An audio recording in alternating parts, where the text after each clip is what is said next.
Welcome to the 426th episode of the Random Podcast from Heck. My name is Tony, and this is the podcast about random things in the world of entertainment, which includes movies, TV shows, and comic books. Big shout out to Andrew Loken. He is a big supporter of the show. You can be a supporter by going to patreon.com/gmanfromheck. Any amount you can commit to will be awesome. If you commit at the Rick Jones tier or higher, you get access to the Secret Podcast from Heck, which is an additional 30 minutes of podcast entertainment every single week. I just recently did a whole bunch of off my mind episodes. I totally forgot. So I think what I'm going to do, I think I may go back to comics at least for this week, maybe a week or two, we'll see, and then go back to do some more off of minds. I haven't even tried thinking of another off of mine, so I need to think about that, and then we'll go back to those because I enjoy doing those. But if you can't commit to a monthly commitment, you can also help out by going to coffee.com/gmanfromheck, and you can buy me a virtual cup of coffee or four, and that's ko-fi.com/gmanfromheck. So what is going on this week? It'll be interesting to see what the runtime of this week's episode is. A little bit less. There's not a whole lot of TV stuff to talk about. The movie features Shelby Oaks, which I was very impressed with this movie because I hadn't heard about it. I saw the trailer and I was like, ooh, this looks like it could be kind of creepy. And so we'll talk more about that. It was a crowd-funded horror movie, basically, sort of horror movie, I guess you could say. So it definitely has some things to talk about that. There was a remake of The Hand That Rocks the Cradle. So that's how there's like nothing, not a whole lot to talk about this week. So I decided to watch Hand That Rocks the Cradle because I had seen the original when it came out in 92. And so how's this new? Why do we need this? How's it? Yeah, so we'll hear about that. Apparently some people did not like it. So we'll see if I agree with that or not. And then this might be a little weird. I debated about this, but I finally watched from 2023, Totally Killer. So you're like, wait, what? That's not that one movie, is it? It is that one movie. So 2023, this is the Kiernan, Shipka, Olivia Holt movie. It's basically Back to the Future meets a slasher movie, serial killer slasher movie. And it was, kind of a comedy, but it was very interesting. And again, because of time travel, I guess I'm a sucker for the time travel movies and that. But I wanted to watch it. I didn't get a chance when it came out, and it just, for whatever reason, when it came out, there must have been like so much other stuff that I was talking about. So I had a chance to watch it, and I decided just to kind of chat a little bit about it. If you haven't seen it, maybe you'll want to check it out. And then we have the one TV show for this week is Adventure Time, Fionna and Cake. I don't remember the first season. Was the first season called Adventure Time, Fionna and Cake? I think it was. So I love Adventure Time, and I'm so glad that we got this. I didn't think we were getting a second season of Fionna and Cake because at the end of the first season, it seemed like it was over, and then there's more. And what's amazing is we're actually getting, like, we're looking back at the other regular characters, the characters from Ooh. There's, like Finn and like PB and Marceline. And so it's like, wait, what is going on? So we're kind of going back and forth with the two different like worlds. So that's cool. And then we got some comics and news. So with the news, so the Energon Universe stuff, we'll start with that. Apparently, Hasbro and Skybound Entertainment, they're talking about doing like an Energon Universe animated movie. So that could be cool. I mean, it's almost like a no-brainer. It's like, how could you not want to do that? And, because surprisingly, they're making it work. And I don't know if it's a Skybound thing, the people in charge of the comics and all that. We did have a G.I. Joe versus Transformers or whatever comic before at Marvel, but while that 4-issue miniseries was something, it didn't seem like it really ever went anywhere. And in the movie, what was the last Transformer movie? They tried touching on on planting the seeds for like, oh yeah, there could be a G.I. Joe in this universe, and I still don't understand how that Transformer fits in with the Michael Bay Transformers, and are they in the same? I don't even know if they're in the same timeline anymore. We've never really seen it like stick. And what we're seeing in a comic now, so we're still, even though Skybound's been doing the G.I. Joe and Transformers for a couple years now, right? Has it been a couple years? Transformers at issue 25. I'm assuming they've been coming out what issue is G.I. Joe at? But they're making it work. So if they can keep that momentum or whatever, make an animated movie having, the best of both franchises. And what makes sense for Hasbro to do this, because then you have another line of toys and you keep it fresh and keep, the young kids that might think that this is cool, happy. The collectors might think like, oh, this is cool, and they'll be happy. So it's like a no-brainer. I mean, it's basically a commercial, and that's how the original G.I. Joe comics and cartoons were. It was to sell toys, and they were cool. They did a good job. So I may not be super crazy about the Transformers comics, and maybe I just wasn't never really a hardcore Transformers fan. I'm starting to realize, but I'm totally down with this. I think this would be cool. I really like the idea of Transformers. I watched the movies, I watched the animated ones, but yeah, I don't know. So we'll have to see if that happens. There was some new teaser posters for Fallout Season 2, so that's starting up December 17th. Here's the thing, I don't know December 17th. I mean, I still have time. I still haven't finished the first season, even though it's on Prime, and even though I bought the season, the physical, Steelbook 4K Blu-rays. I just need to find a time to watch that, because I realize what I've been doing. So aside from this week, I've been also trying to catch up on Yellow Jackets. I'm on season 2. So that's what I do. Like if I'm not doing anything for the podcast, I try to watch some other stuff for fun. I've been watching Yellow Jackets and King of the Hill, the new season, newish season. It's on Hulu, and yeah. So I should probably watch Fallout, but we'll see. There's a bunch of James Gunn stuff, of course.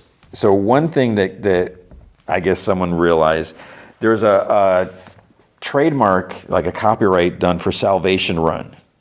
So Salvation Run was a 7-issue series, and basically it was a bunch of superpowered villains sent to an alien planet. And they had to kind of fend for themselves. Sound a little familiar? That's what James Gunn, spoiler, that's what we saw on Peacemaker Season 2. That's the idea that they were looking at. And they even called this world Salvation. So that could be a thing. Now, where did I read it? I read someone post about it, and they're saying oh, this could be the next, major movie. I don't think it necessarily has to be a movie, because if you want to do this, it makes sense to do movies, because obviously that's where you're going to make the money at the box office. But there's also something to be done for, TV. And if you have something like this, now if you do it for TV, it's going to be a smaller budget is a problem. So you have to think about who is going to be going to this planet. I don't even know, obviously there's got to be some supervillains that exist in DCU now, since we have people like Green Lantern, we got Guy Gardner, we got Hawkgirl, and so it would make sense that there's probably some supervillains as well, and who knows who's at Belle Reve or wherever. So they could make a TV series out of it, and then yeah, we'll have to see. But nothing's been confirmed about that. It's just Salvation Run was copyrighted. Maybe it's sometimes they do it we better copyright this just to play it safe, just in case we're able to get around to it. We may never do it again, but we got that copyright because you pay the whatever, I don't know what it would cost, and then at least you have it, so you got your bases covered there. So we'll have to see. There was another thing about James Gunn, obviously there's a lot, is what happens if there's a sale? What happens if whatever this Warner Brothers sale happens? I don't understand why Warner Brothers has merged and sold and all this stuff has been going on, or like changing hands like all the time. But I think he was on a podcast and he was asked like how far out to the storylines go, or is the planning going, future storylines for that. And because we know Man of Tomorrow's happening, being planned. But then what he said, he's like, and then he like cut himself off. He's like, yes, they definitely go significantly further than Man of Tomorrow. So people were analyzing this because he's like, if I something. So maybe he was going to say, people are thinking, again, there's no confirmation or anything like that. People are thinking he was going to say, if I stay. That is the big question I have, because like what is his contract? And I think he's been talking about like a 10-year plan with the whatever this DC universe is. But if there's a sale, what does that mean? His contract could be null and void. He may not have a choice. Maybe it's a matter of like, okay, do you still want to work for the new powers that be? Or they might say, yeah, we don't want to pay your salary. We got someone else in mind on board. Because, like if a Paramount, or some other company was going to come in, they have people that they're already paying. And so, why do they want to pay someone else? But obviously there'd be reasons if things are already happening. And so who knows about that? We'll have to see. What about Waller, the TV show? Apparently it's still in development. I'm not sure what the holdup is. I don't know who's working on this. I don't know if James Gunn is directly or someone else is. Like, who's doing the script? Because supposedly, nothing is greenlit until there's a script. But the idea is, what has Amanda Waller been doing since sort of Peacemaker season 1, and like during Peacemaker 2 and during Superman, where's she been? So. Is she locked up? Is she what's happening? There was supposed to be an Arkham TV show. Apparently, that's no longer happening. It seemed like it didn't work out at this time. Doesn't mean it's done forever, but they might come back to it. And then Man of Tomorrow. So apparently, the story is going to be separate from like Peacemaker season 2. So even though Peacemaker season 2. Lex has been mentioned and there's stuff about everything like that. There's going to be like a connection, but it may not be like directly, involved. So it's still going to be like its own thing. So we'll have to see about that. Friday the 13th spinoff or whatever. Crystal Lake. I think this I was trying to figure out, is this a TV series? I think I heard it was a TV series, but they finished filming, and because I think I saw that. Who was it? Them that it's going to be on Peacock. I don't know how I feel about it. I mean, obviously, I'll watch it. My reluctance is if this is a prequel, because it's supposed to be about like Jason's mom, and I think there's like young Jason. So you're going to do like a series. I mean, if there's young is it before Jason gets neglected and drowns in the lake? Because if it's before, then what's Jason's mom's name? Is it Pam? Pam Voorhees? I got Pam in my head. I don't know if that's right, and I'm not going to look it up. What was she doing, before? And if there, there's no reason for her to be killing anyone or you'd be mad if everything. If they're going to do it right after Jason drowns, I don't know. We'll see. But I'm curious to see what they're. It's been a while since we've had a Jason, anything Friday the 13th. Well, we'll see.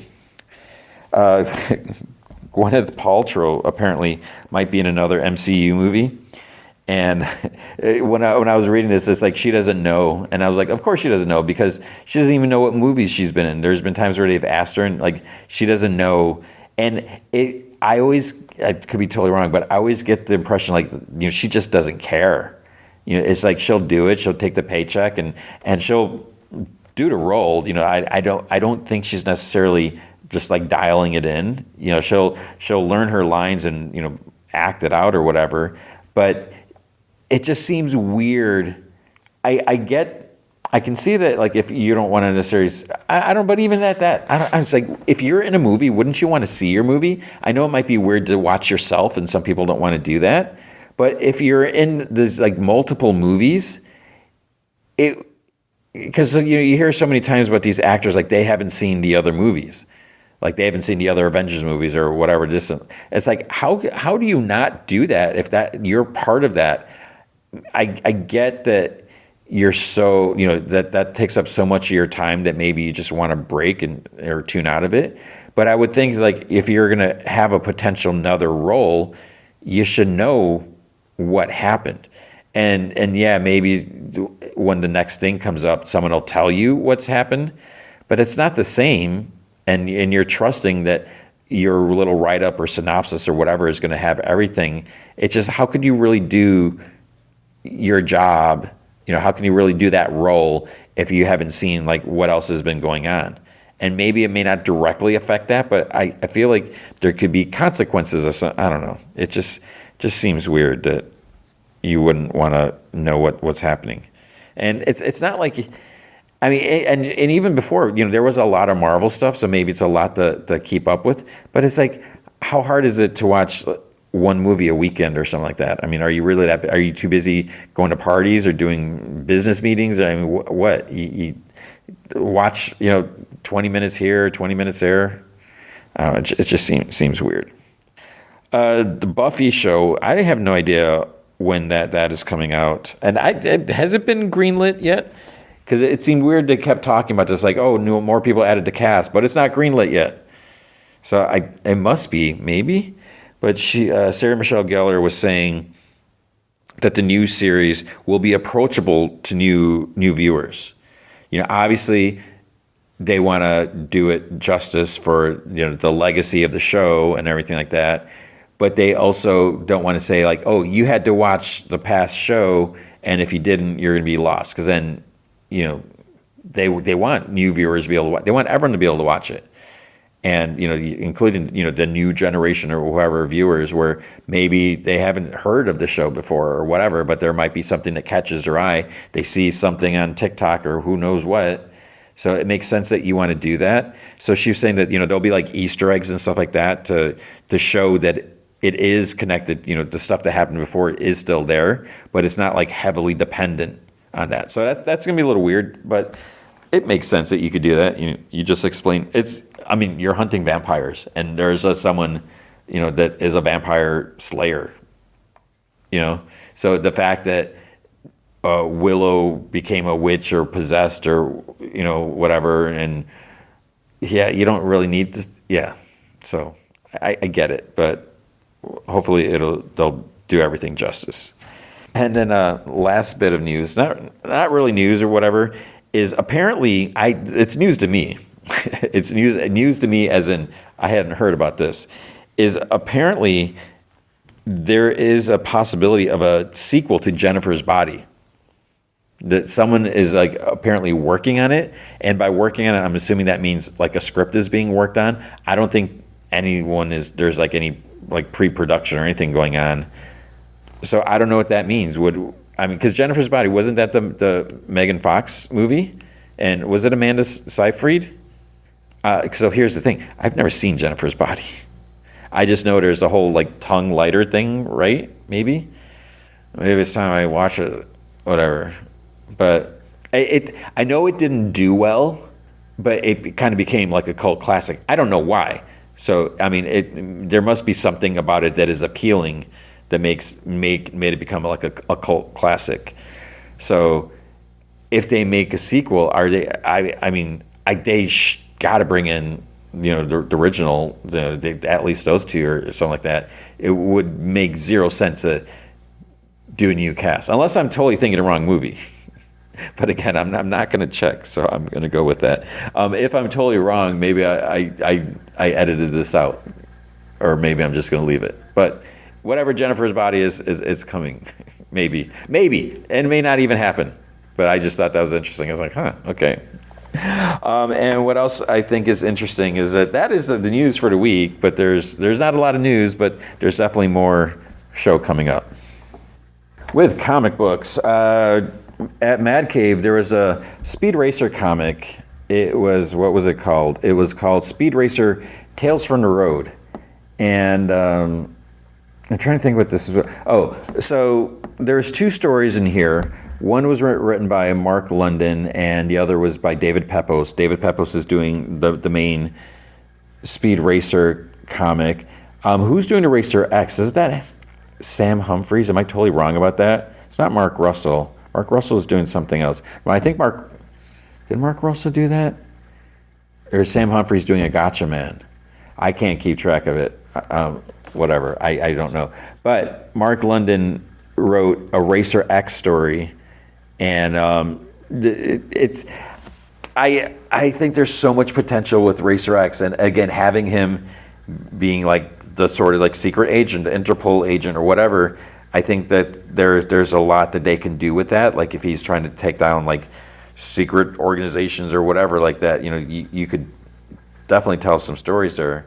Because otherwise, it's like I worry about how are we, and because that was the thing, like with Speed Racer, like if you watch the original animated cartoon, it wasn't just about races. There's always something else going on. There's always some nefarious scheme or people involved and stuff like that. So I love the series, and I'm excited for this. The second story here, it was a short. It wasn't like as long as the original one. It was more of a shorter like backup story, and it's called Racer's Day Off. It's more of like a Spritle Chim Chim story, but there's like the Mach 5s involved and stuff like that. So you should check that out. There was, speaking of David Pepose, there's at Dynamite, there's Space Ghost number 4, volume 2, or season 2, issue 4. And when I was reading this, I was like, I've been enjoying this Space Ghost. I really, there's something about Space Ghost that I just really enjoy. I think he's like super cool. I'm not like a Space Ghost expert or anything like that. I had watched the shows. It must have been like repeats or syndication when I was a kid. And there's just something I always found fascinating about it. But with those old episodes, because I have like one DVD of Space Ghost episodes, but it wasn't. I don't even think that was the one that I watched. I think there was this other Space Ghost volume. Because like the one I have is, what was it? It's like Space Ghost and something. I forgot what it was. So I just think it's really cool, but I haven't watched any of those because they weren't really available except for the DVD I had. And then the Space Ghost Coast to Coast, I know a lot of people enjoyed that. I wasn't super crazy about that because I felt like it wasn't true to Space Ghost. It made him like kind of goofier because there's always like awkward pauses while interviewing, and just the fact that it was like Space Ghost interviewing people, it was just kind of weird and random.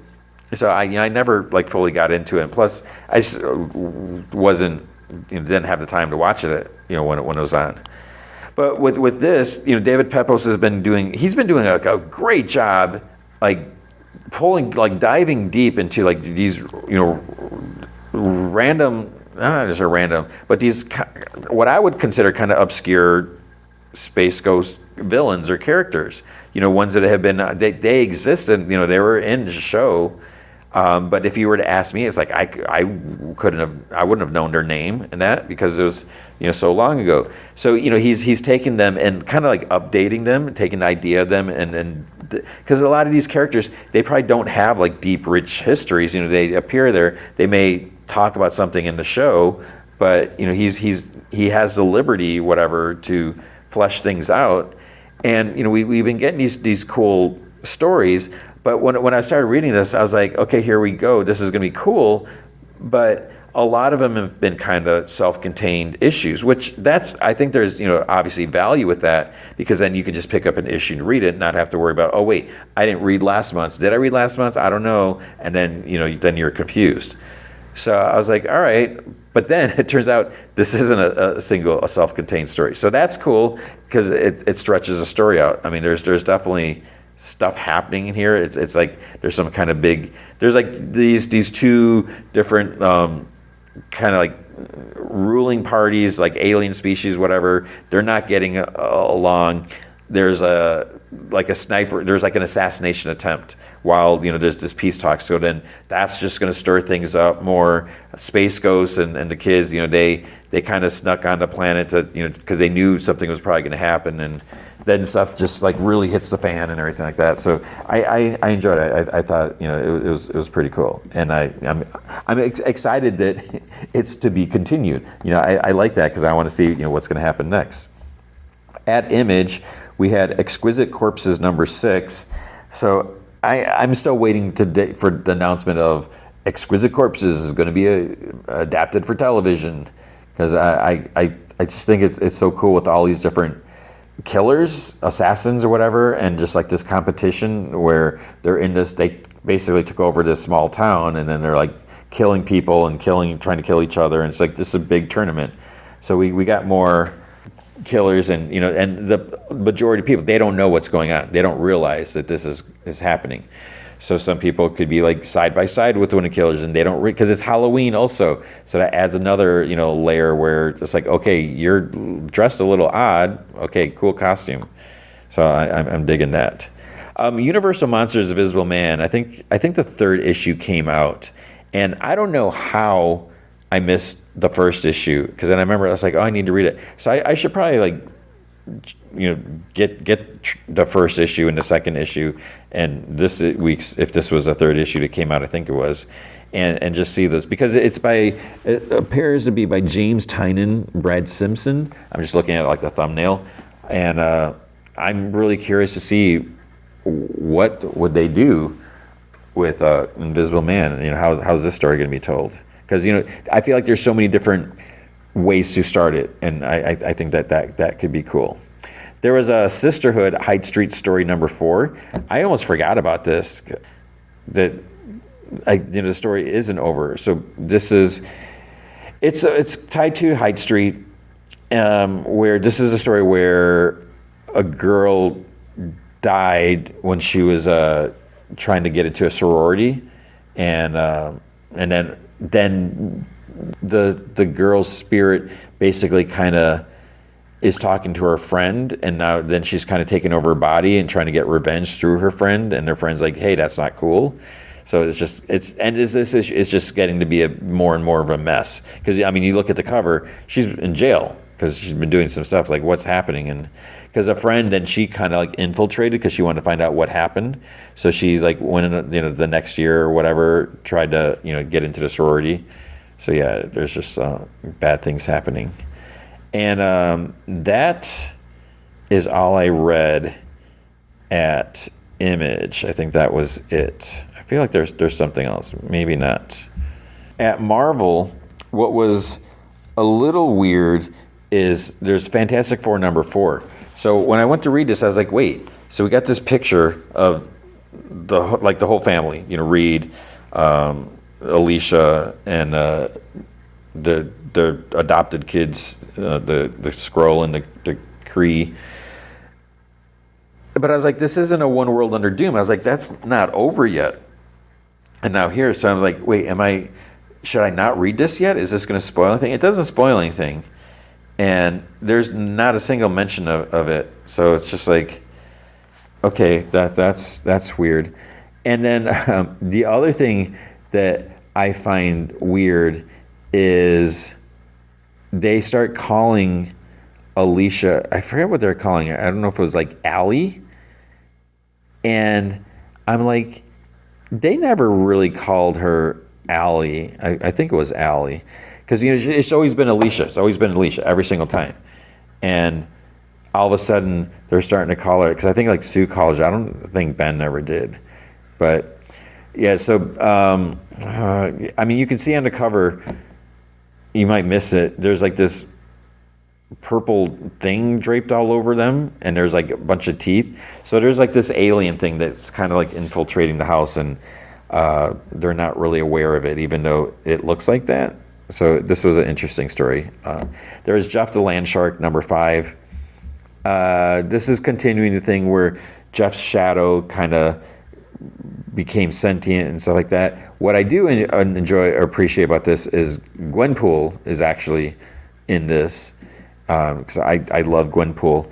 The art, I'm still, it's not Guri Hero, and I feel like Guri Hero's just spoiled us. So the art is good. I don't want to critique the art, but it's there's some parts sometimes where I was like, So yeah, but they're fun stories. I like Jeff the Land Shark, and I hope other. I mean, obviously, if we're getting these books, I hope people can appreciate Jeff, how cute he is and just wacky, and I hope we continue getting these stories because that was Kelly Thompson was writing this, and she's the co-creator. Or I think she's the creator. Did she create? No, I think she's well, I mean, I guess not. Okay, I take that back. So the artist, I'm trying to remember who, was it Leonardo Romero? I'm trying to think when, I think Jeff appeared in West Coast Avengers. Was it like West Coast Avengers #1 that Kelly Thompson was writing? I don't remember who was doing the art. If it was either Michael Walsh or Leonardo Romero, or maybe it was someone else. So I don't know. And again, I could. This shows I'm not trying to fake things. I'm not trying to be like super smart nerd. And I could be like, oh yeah, it was in this issue and on this date, and what temperature, the weather was this, and humidity. But no. I know when it is. I don't know the exact details, and I don't. This isn't that type of show, or whatever. Because so many times. It was funny, like in the old days, or sometimes, like in the Comic Vine podcast, we'd be like, "Oh wait, what was that?" And and we were just drawing. Sometimes you just draw a blank, and that frustrates me. There's be times where I'll like, "What was that?" And then when I'm editing the podcast, it's just like it's right there, like right in the front of my brain. But for the life of me, I could not think of it because it's just you blank out sometimes, and. It's so funny, like in the old podcast, where sometimes we're like, "Wait, what was that?" And then people are commenting like, "Okay, yeah, we know that, we're aware of it." And the fact that you can always just do a search, But when you're in the middle of a podcast, it doesn't really make sense to pause it. It just interrupts the flow, even though you're getting the facts. But you don't. Sometimes that's just a sacrifice. You don't want to do that. The other thing I just swore.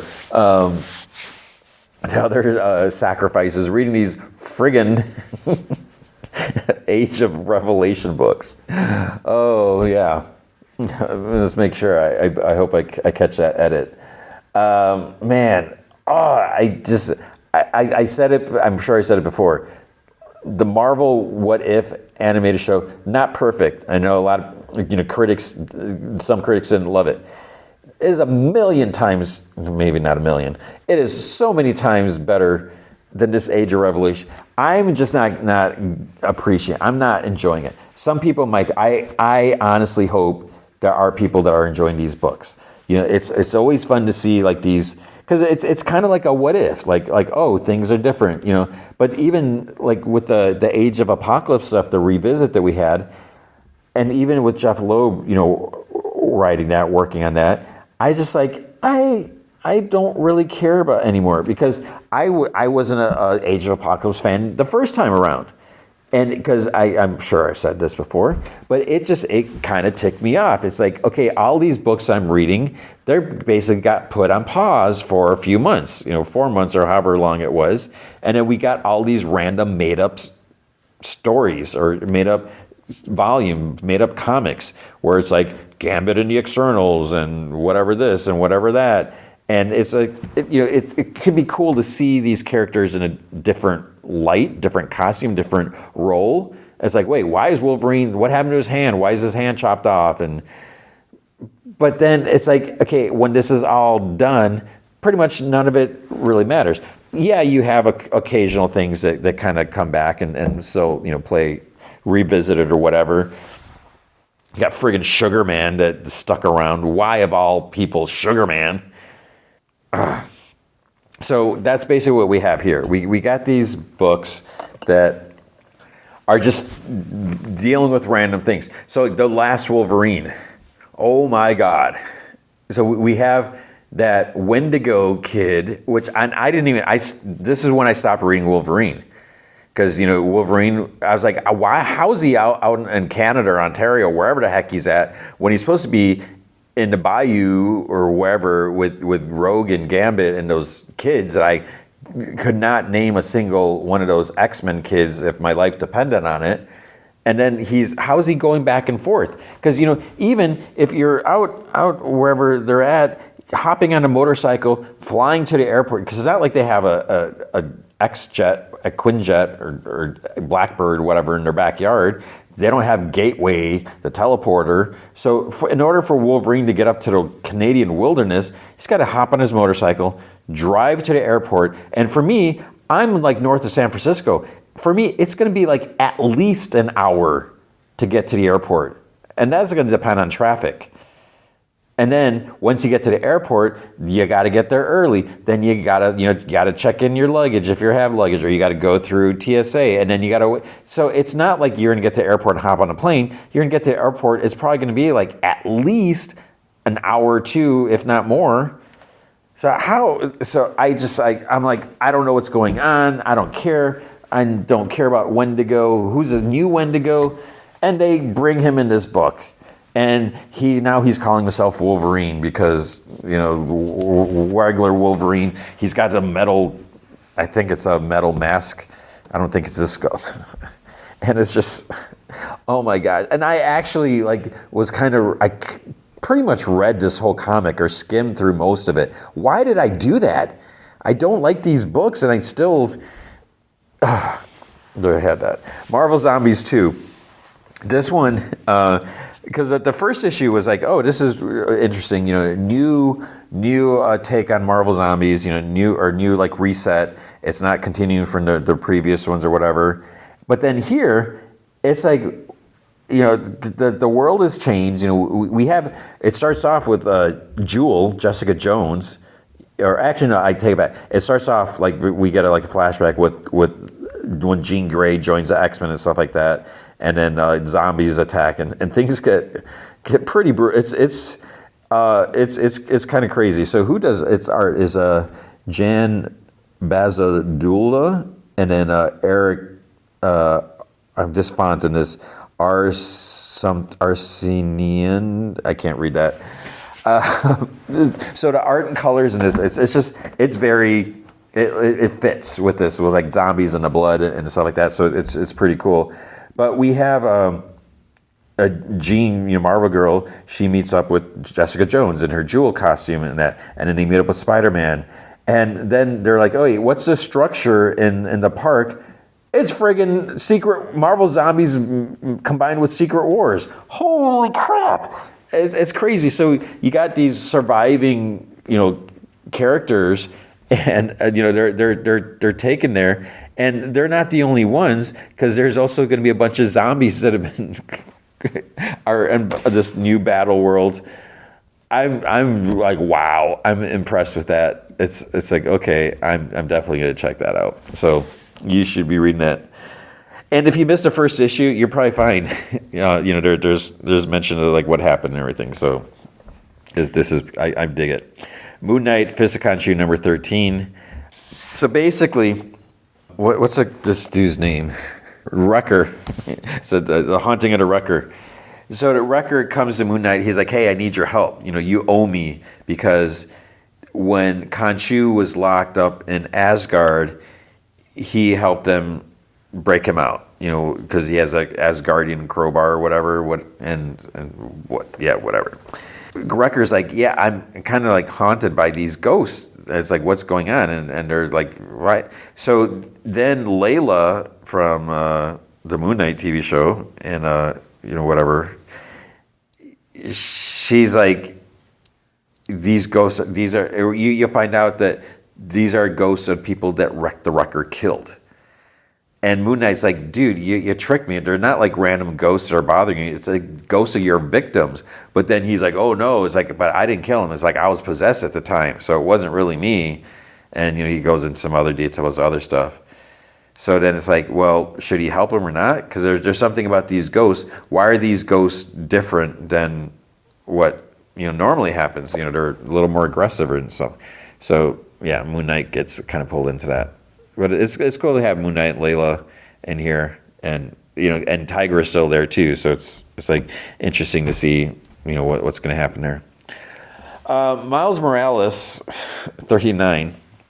I wasn't going to read this, but then it's like a fallout from Spider-Man Incursion, which we'll talk about that. So this one, basically, this is continuing the crossover with Black Cat and with those other, the Fox and the, I don't even know what their names, the White Cat or something, and yeah. I just don't care. There's so many books I didn't care about, so I'm sorry if this is coming across as negative. We got Omega Kids, Age of Revelation, Quentin Quire, and there's like these kids. Who are these kids? What's going on? I kind of flipped through this, and I honestly don't even remember what was going on here. I vaguely remember looking at it now, but it's just... Yeah, I don't care, and because with the X-Men stuff, in case whatever you missed the last couple episodes, it's basically Doug Ramsey. You know, he's Apocalypse. Yeah, I always get Apocalypse and Darkseid. I always have to think about it because Darkseid lives on Apocalypse, but then we have Apocalypse into X. I should just think of Age of Apocalypse. That's his name, Apocalypse. But, you know, Doug is supposed to be the heir of Apocalypse, and he's gone through... He's like full-on villain, and he can change people with his voice, and people... He unleashes virus, so people have been mutated, and mutants have been affected, and blah, blah, blah. So the whole world is just sucks now. It's like Age of Apocalypse, Age of Doug Ramsey, Revelation. So you got all this stuff happening, and it's just like, who cares? Not me. Some people probably do, I hope. So there's a Predator, Black, White, and Red. I didn't read this. Joe Kelly wrote one, Cody Ziegler, Jordan Morris. Yeah. But then there's Predator Kills the Marvel Universe #3. So what's kind of crazy about this, so I can appreciate this, and I love the fact that Marvel is willing to kill off like major characters for the sake of the story. Because, you know, if you're going to do a Marvel versus Predator type of thing, there should be casualties. Because you can't have like, oh, all the heroes, all the Avengers are going to fight, Fantastic Four is going to fight, everyone's going to win, yay! And then they're just going to like hit each other. But no, you got people actually getting killed. Like, yeah. And what makes it worse, maybe, it depends on how you look at that, is Kraven the Hunter is teaming up with the Predators. So based off of the Spider-Man Predator comic, it's a kind of continuing the same continuity. Basically, Kraven has betrayed humanity, and because all he cares about is to hunt, and he's kind of guiding the Predators along. And so we've had like whole teams that have been killed, and there's a lot of craziness going on, and yeah, it's nuts. Radioactive Spider-Man. It is another Age of Revelation book. Oh God! When I saw this cover, I didn't even think about the X-Men stuff. I was like, oh, we got another Spider-Man book. Okay, what we'll see what this is. And then you see, it's like, oh my gosh, and it's by Joe Kelly. So, I mean, does this mean no? Because we still have Amazing Spider-Man. So it's like, why do we need this book? And Spider-Man's been mutated. You can see on the cover, and yeah, I don't even care. There's like stuff. I don't even. As I'm skimming through, it's like, why am I bothering? Why am I doing this to myself? But you know, with like one people are like, why is Spider-Man still here doing this? Because you know a lot of people have taken off, but it's because he's a hero, obviously, and you know he's not a mutant, but he's still helping out. You know, it's trying to protect them and that. And they're also doing some experiments or trying to help people or do something. And someone comes at the end. I don't know where this is going to go. So, yeah, you got that to look forward to. Spider-Girl #5. This was weird because Spider-Man's on a cover, you know, and you know he meets her. He's like, "Oh, who are you?" Whatever. And at no point is he like, "Hey," because she's like, "Oh, my name's Spider-Girl." And it's not like Spider-Man's trademarked Spider-Man, but she's like she's like, oh my gosh, I can't believe that Spider-Man is him and everything. But at no point does Spider-Man like, hey, how'd you get your powers? Or how old are you? Or are you, you know, this isn't safe for you. because she is a kid, and I mean she's highly skilled, and the fact that she's a mutant helps out too. But it's almost like he doesn't do anything. And then there's this fight going on, and there's one part she's like, "Oh, I got this," and then some people, this whole like this bridge walkway thing gets smashed, and Spider-Man's like, "Oh, this is I got it, or you got it," or something like that. And they have to like catch people as they're falling. And it's just kind of weird that he never once says like, "Hey, if you're gonna call yourself Spider something," that's kind of reflecting on me, because it makes it look like we had Spider Boy, now we got Spider Girl, and yeah. But then we're gonna get some X-Men involved, so we'll see where that goes. The Undead Iron Fist #2. I'm a fan of like the Immortal Iron Fist, especially the Matt Fraction, David Aja. I mean, that was such an amazing series. It was like so cool. And I mentioned this. I must have mentioned this with the first issue. I don't remember Danny Rand dying. It's like, how did he die? And I still haven't bothered to look it up. But he's like back, sort of. But then there's like stuff going on, and he's like chasing after all these people. All these people are getting possessed, and he's fighting everyone. And Daredevil's like, "Dude, what's going on? You're attacking all these people." And then he's like, "Wait, is that Danny?" And one thing that's annoying, as he's like yelling, it's like, "Daddy, no, you can't do this." He's like, he's got a mask on. I know you're blind, Daredevil, but surely you can sense he's wearing a mask. You don't yell out someone's name. It would be like you wouldn't want someone to, "Hey, Matt Murdock, stop, hit me with your billy club." So it's just like rude, because even if these people were possessed, you don't know if they're going to remember like what's going on around them. So I don't really know what's going on here, and I don't know. I was okay with the first issue, but the second issue, I was like, I don't know. Yeah, I do like comics, believe it or not. Ultimate 17.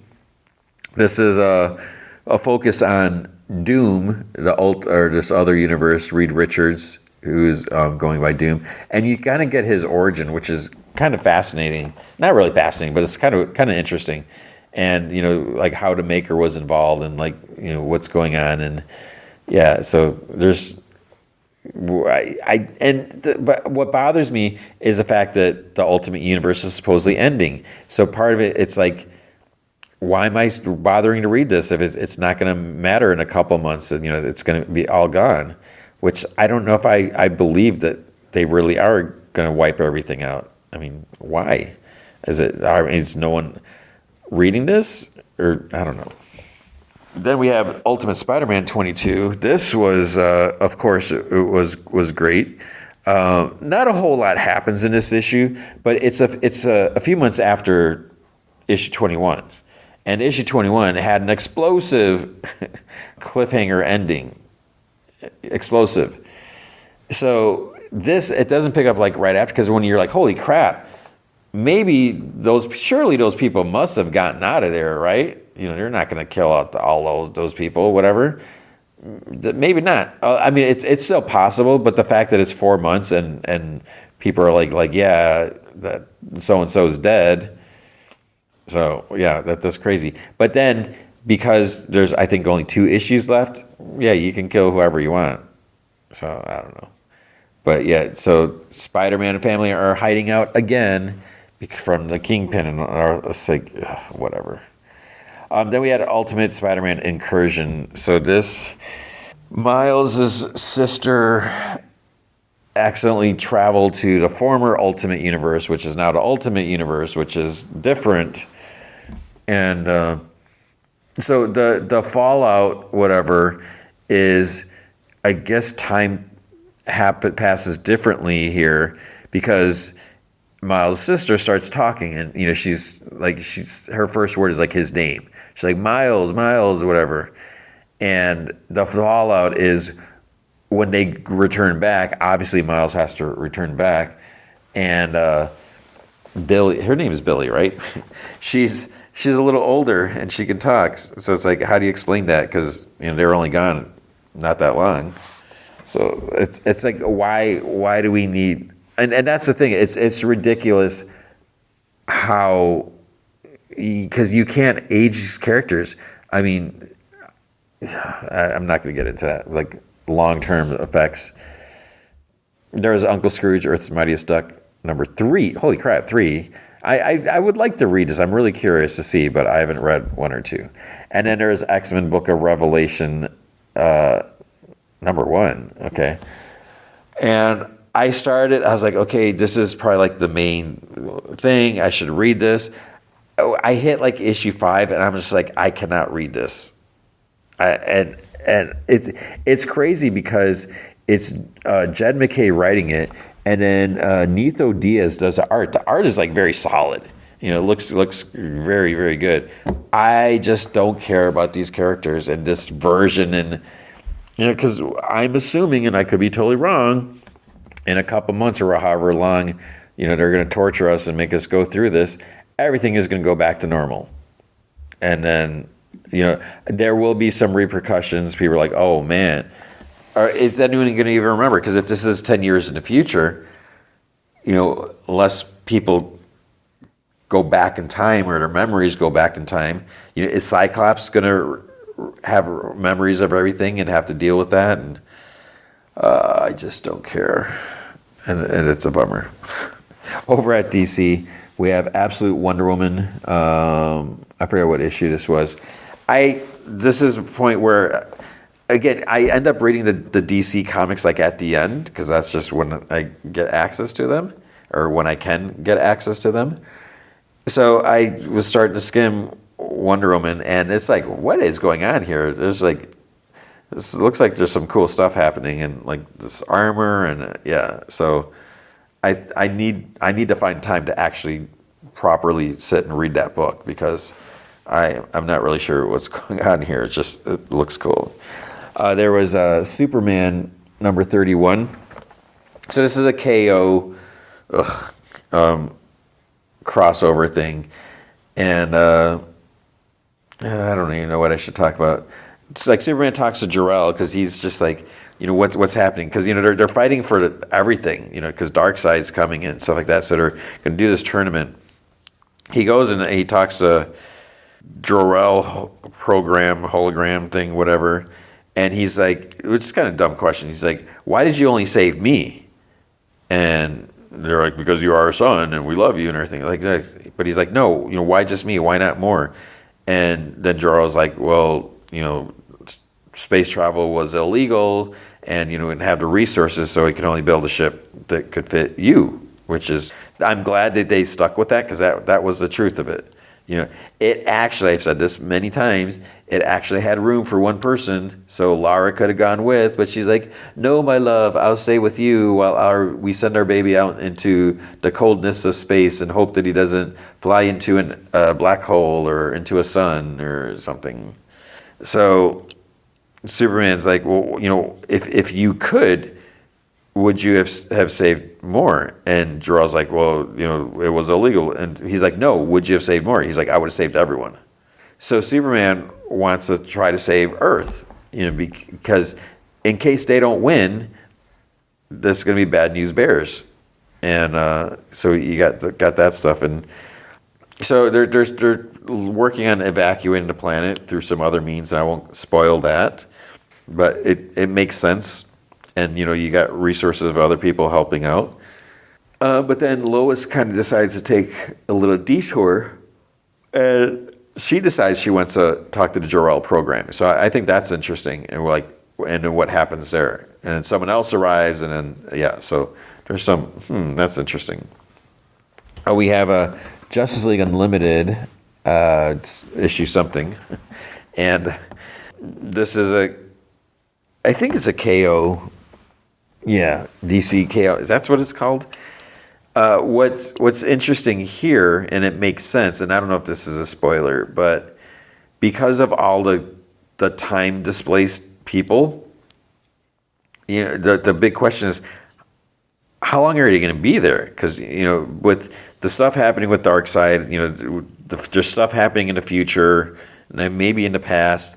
So it's like there's a reason why people are still stuck there, like why they can't go back yet. But then it's like the longer that they're there, the more that they're going to find out, and that's going to affect their timeline or everyone's timeline. And because, what's going to happen? Are they going to go back, snap back, and then forget everything that they've experienced and learned? But there's a kind of an explanation as to why that so far hasn't caused any problems. So I'm really curious what that's going to mean for them, for those displaced people. Detective Comics 1102. So Batman. I almost said Bat. Did I say Batman? Batman needs a bath because he contracted this virus or something like that, this contagion. So he's locked up. But then it's you read this and it's oh wait, maybe it's not that bad. You'll be fine eventually. So Batman's gonna need to find some more information, where did this come from, and what's this logo from these uniforms, and who's responsible. And so he actually, as Bruce Wayne, infiltrates another nation, whatever, to try to find out some stuff. And then that gives him some leads, and then he dressed up as Batman, which is oh weird, Bruce Wayne's here and Batman's here. And he gets more answers, and they're not necessarily good answers, and things go bad. There's Green Lantern 28, and something happened. Oh wait, what was it? Oa. The book of Oa, because they're rebuilding, we're working and stuff like that. But all of a sudden, in a page, big letters, it says Hal Jordan. And I forget who, I don't know if it was Joe was guy. She's wait, is that supposed to be there? And he's no, because the book is thousands of years old. And all of a sudden, Hal Jordan's name there. When the Guardians hear that, they're this isn't good, because Hal Jordan's going to find out. It's friggin' Guardians, and they're secrets and stuff like that. So something's going to come out. They're we need to leave. Oh, now. It's why? You just got there. And when Hal sees the book, he gets stunned, he gets some information. I don't think we find out what it is, because I started skimming, of course, and yeah, so there's some crazy things there. And I think that's about all I read. There was a Flash 26. I actually started reading. I was okay, I'm going to actually read the Flash again. I'm going to pick up this issue and look at it and see what's going on, because Mark Waid is writing it. It's Mark Waid on the Flash again? That was amazing when he was writing, the Wally West Flash stories, way back in the 80s. But I haven't been reading Flash in maybe 25 issues, maybe a little less, maybe 20 issues. And there's stuff with Impulse. It's Impulse, I forget what it says on the cover, Impulse Quest or Impulse something. As I've started reading, I'm man, I have no idea what's going on here. I was this is not the time to start reading moments before I'm going to start recording the podcast. I have no idea what's going on. But Impulse is there. Ira, right? Is that what her name is? It's been so long, I don't remember. Wally's kid, his daughter. And it's weird because it's she almost looks like she's older than Bart, than Impulse, but it's isn't she 8 years old or something, or maybe younger? And Bart, it's I'm so confused with Bart. Bart became an adult at some point. Yeah, he was the Flash, and then he's back to being younger, and it's all this time travel. I don't know, but it's how's he younger now? He looks younger than Ira. And is that how you say her name, Ira? What kind of name is Ira? I don't know. So I may have to try reading this again. I mean, unless I'm just I'm still not going to be reading it. And then that's it. There was Immortal Legend of Batman. I forget if this is issue 2 or 3. Green Arrow 29. I wish I was caught up on this. Yeah. And there's a Dark Green Lantern. There's Harley Quinn. That's it. I feel I forgot something else. Was there something that wasn't Marvel, DC, or Image that I read? I don't remember. But that is going to be comic books for the week. How about that? Okay, then it is back. Adventure Time. Fiona. It's weird because I feel like if it's Adventure Time, it should be the Adventures of Fiona and Cake, but that would be silly if it's Adventure Time and more adventures. Adventure Time, Fiona and Cake. It feels like there should be something there, but Fiona and Cake are back, and it's crazy because Fiona, the first season, which you should watch. Fiona and Cake were living in like a boring world. There was like no magic, and she barely could keep a job, and she would get glimpses of his former life or whatever, but everything was like normal. And then she started traveling, going into other worlds, other dimensions, whatever you want to call it. And then like her dimension was getting attacked, and huge battle, and she basically saved the city. So now we're back, and people know she saved the city, and we're also getting glimpses of other people. So it's like, okay, because it's Simon, formerly known as Ice King, he came to terms with stuff. So yeah, it's interesting. So it starts off with Astrid. So Astrid's a little girl who was like really into Fiona and Cake, and so she's talking about. So she does a little recap. She's like, it all started when Prismo, the Wishmaster, made a wish. He made a new version of Finn the Human, a girl named Fiona. But her magical world turned into a boring one because there was no magic. And so she went on a quest to fix it. First, she came to our world of Ooh. And after I reunited her with Cake, we became best friends, which not really. And then Simon's like, is that really what happened, Astrid? And she's like, yes, it did. And she's like, after visiting a bunch of universes, so we see like a baby Finn world, the Ice Prince, Vampire, Marceline, all these different stuff. She's like, Fiona decided she liked her world the way it was. So Fiona returned home and saved it from being destroyed by an evil bug, which is a very, quick way of saying what happened last season. Then some magical stuff happened because there's like these flowers at the end, some seeds, planet, whatever. So there's still magic there somewhere, somehow. So some magical stuff happened. And now Fiona is her own person, not just a copy of Finn. And then Princess Bubblegum's there. And she's like, that reminds me, where is Finn? I haven't seen him in a while. And Simon's like, last I saw, he was headed to Huntress Wizard's place. And so basically, Bubblegum and Simon are sitting on the sofa, and Marceline's like laying there with her head on PB's lap because they're at her place. So Marceline's like, wait, those two are back on again? And I think it was Simon's like, he kind of shrugs like, And Marceline's like, I got to give that girl a call. And Bubblegum's like, you have her number? And Marceline's like, no. Astrid clears her throat because she has a notebook. There's like pictures, and it's kind of cool because like it's like kind of crude, like a kid's drawings, and they're like sort of like watercolor. So there's like a picture of Fiona, and she's wearing like the Finn off the blue shirt, green backpack, and a bunny hat. So she's like, and so Fiona lived happily ever after. Then it cuts to Fiona lying in her bed on her world, 7:30 a.m. Her alarm radio is going off. The radio's on. His name is DJ Slime. And her room is still a mess. There's like empty stacked coffee and teacups. There's stacks of bowls, like, sitting against the wall. There's like clothes everywhere. So then DJ says he's about to put on a new hot track by DJ Flame. And she turns off I'm trying to remember what happened with DJ Flame. Do we know anything? But there's something there because she doesn't want anything to do with DJ Flame. She turns on the TV. Cheers is just starting. And there's a little snail in front of the TV, but then the next time they show it, the snail's gone. So is that our snail Easter egg thing? So she flips through the channels, and we see like a glimpse of the Friends opening. And then maybe it was like Sister. I don't know. And then there's like this anime. Sophia's kind of watching. Then she like sits up. She like sniffs her blue shirt like on her bed.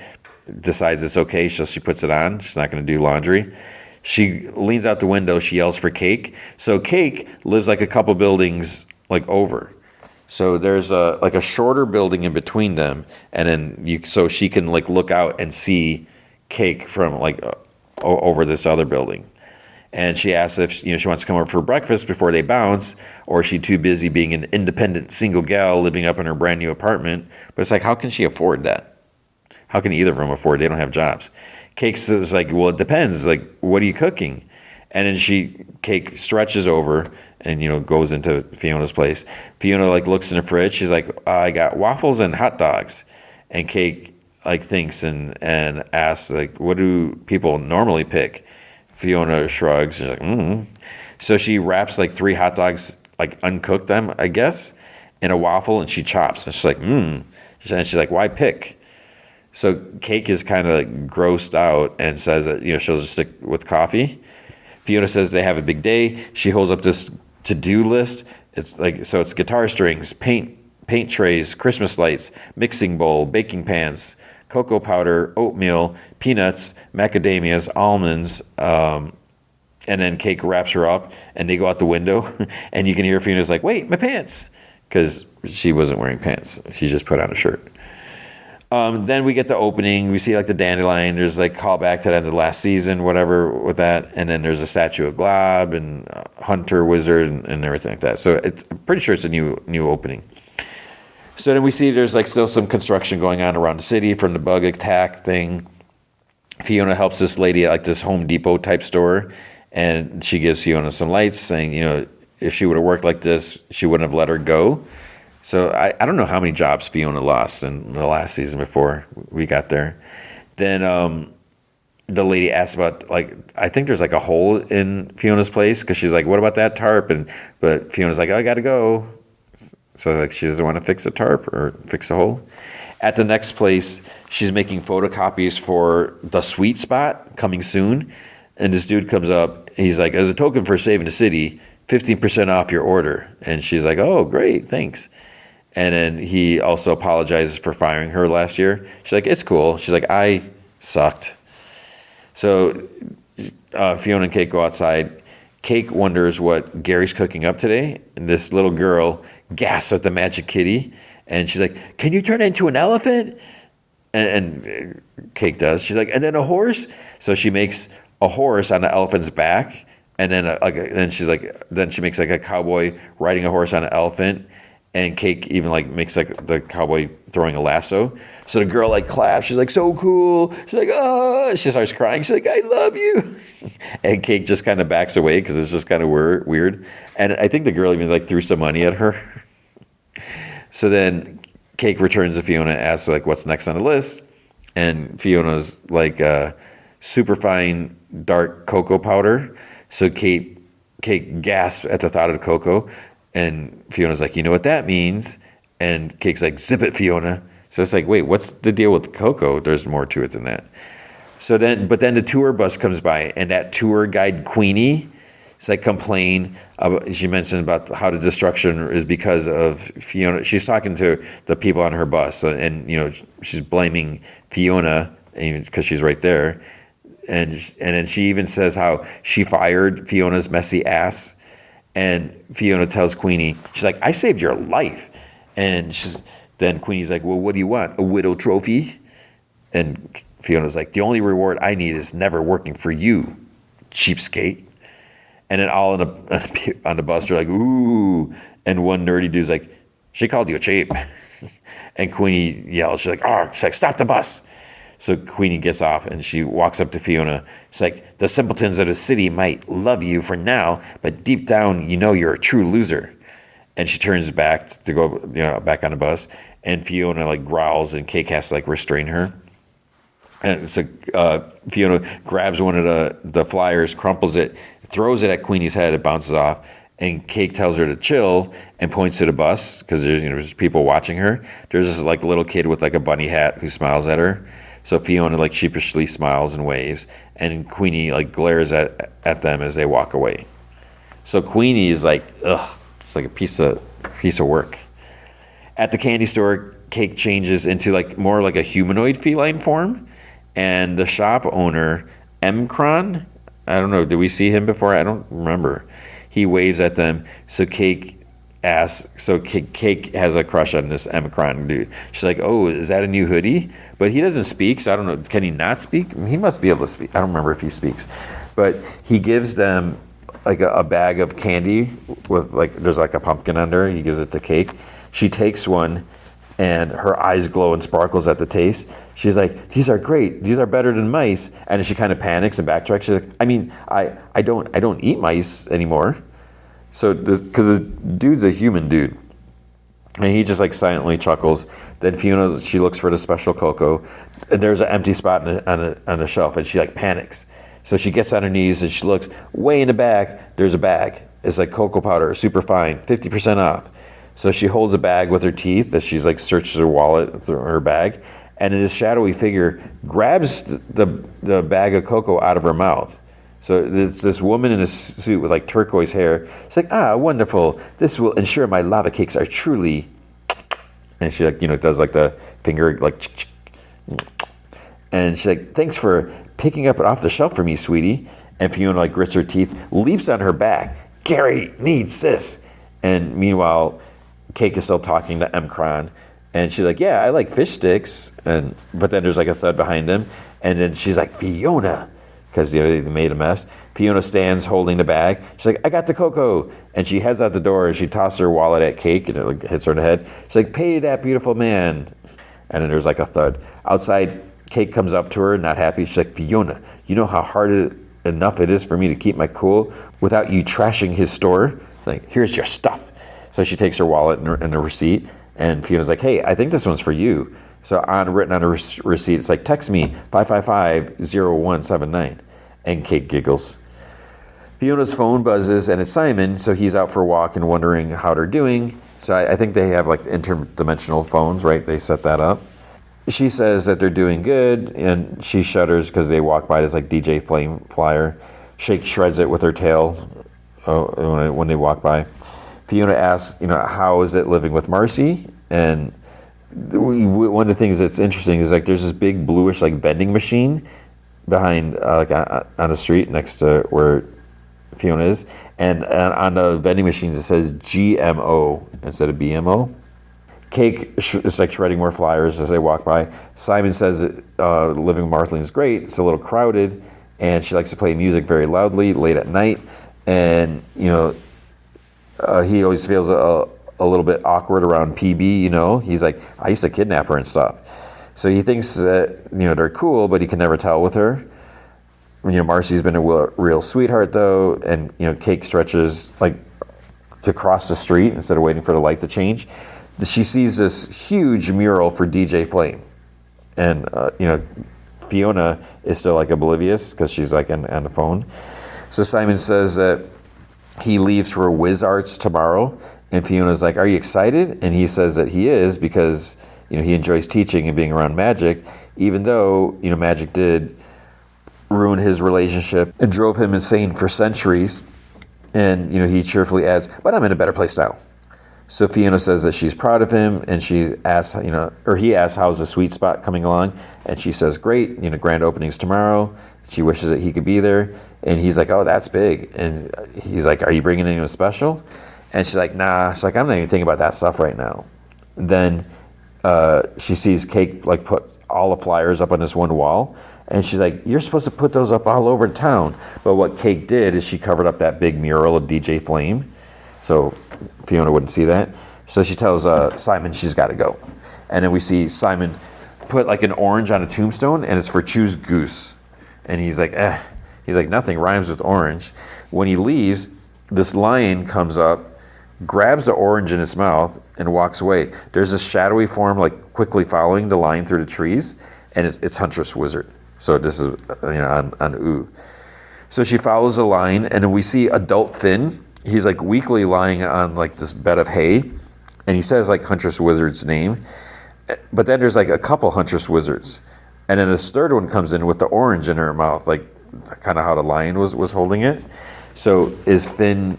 Are they all Huntress Wizard, or is just what Finn's seeing? And that's what Finn's seeing. But then one gets shot in the shoulder by Huntress Wizard, the real one. So she's surprised to see Finn. The others have turned into a lion, a cow, and an eagle. So maybe that's what they always were, and Finn is just pretending that, they're Huntress Wizard, whatever. The eagle hops like is like on the lion's back, and they just kind of like walk off. So Huntress Wizard's like, "What's all this biz? Have you been training animals to feed you, Finn?" And he's like, boy, you so lazy. And she kicks his foot, and he groans. He rolls on his side, and she's surprised to see some claw marks on his back. So there's like, and it's like green around the wounds. And she whispers, she's like, hickory nuts. So back with Fiona, she crosses the final item off her to-do list. She marvels at the sight of the sweet spot. So Gary's there, and she asks he asks if she got the cocoa, and she's like, yep. And she told him that she'd get all the stuff in one day. And she talks about procrastination has no consequences. Some squirrels are sitting in lawn chairs with Ellis P. And one squirrel's talking about painting. So I guess they paint with their tails. We see to do that later. Then Fiona calls up to Marshall. So he's in his van, which is raised up high, and he opens the back door. He hisses at how bright it is because he's supposed to be the male, the gender bent Marceline. She tosses some guitar strings up to him, and then Gary comes and hands some thank you pastries to Fiona and Cake. He asks how much does he owe for the stuff, and she's like, oh, don't worry about it. She's like, I like helping my friends, but she doesn't have any.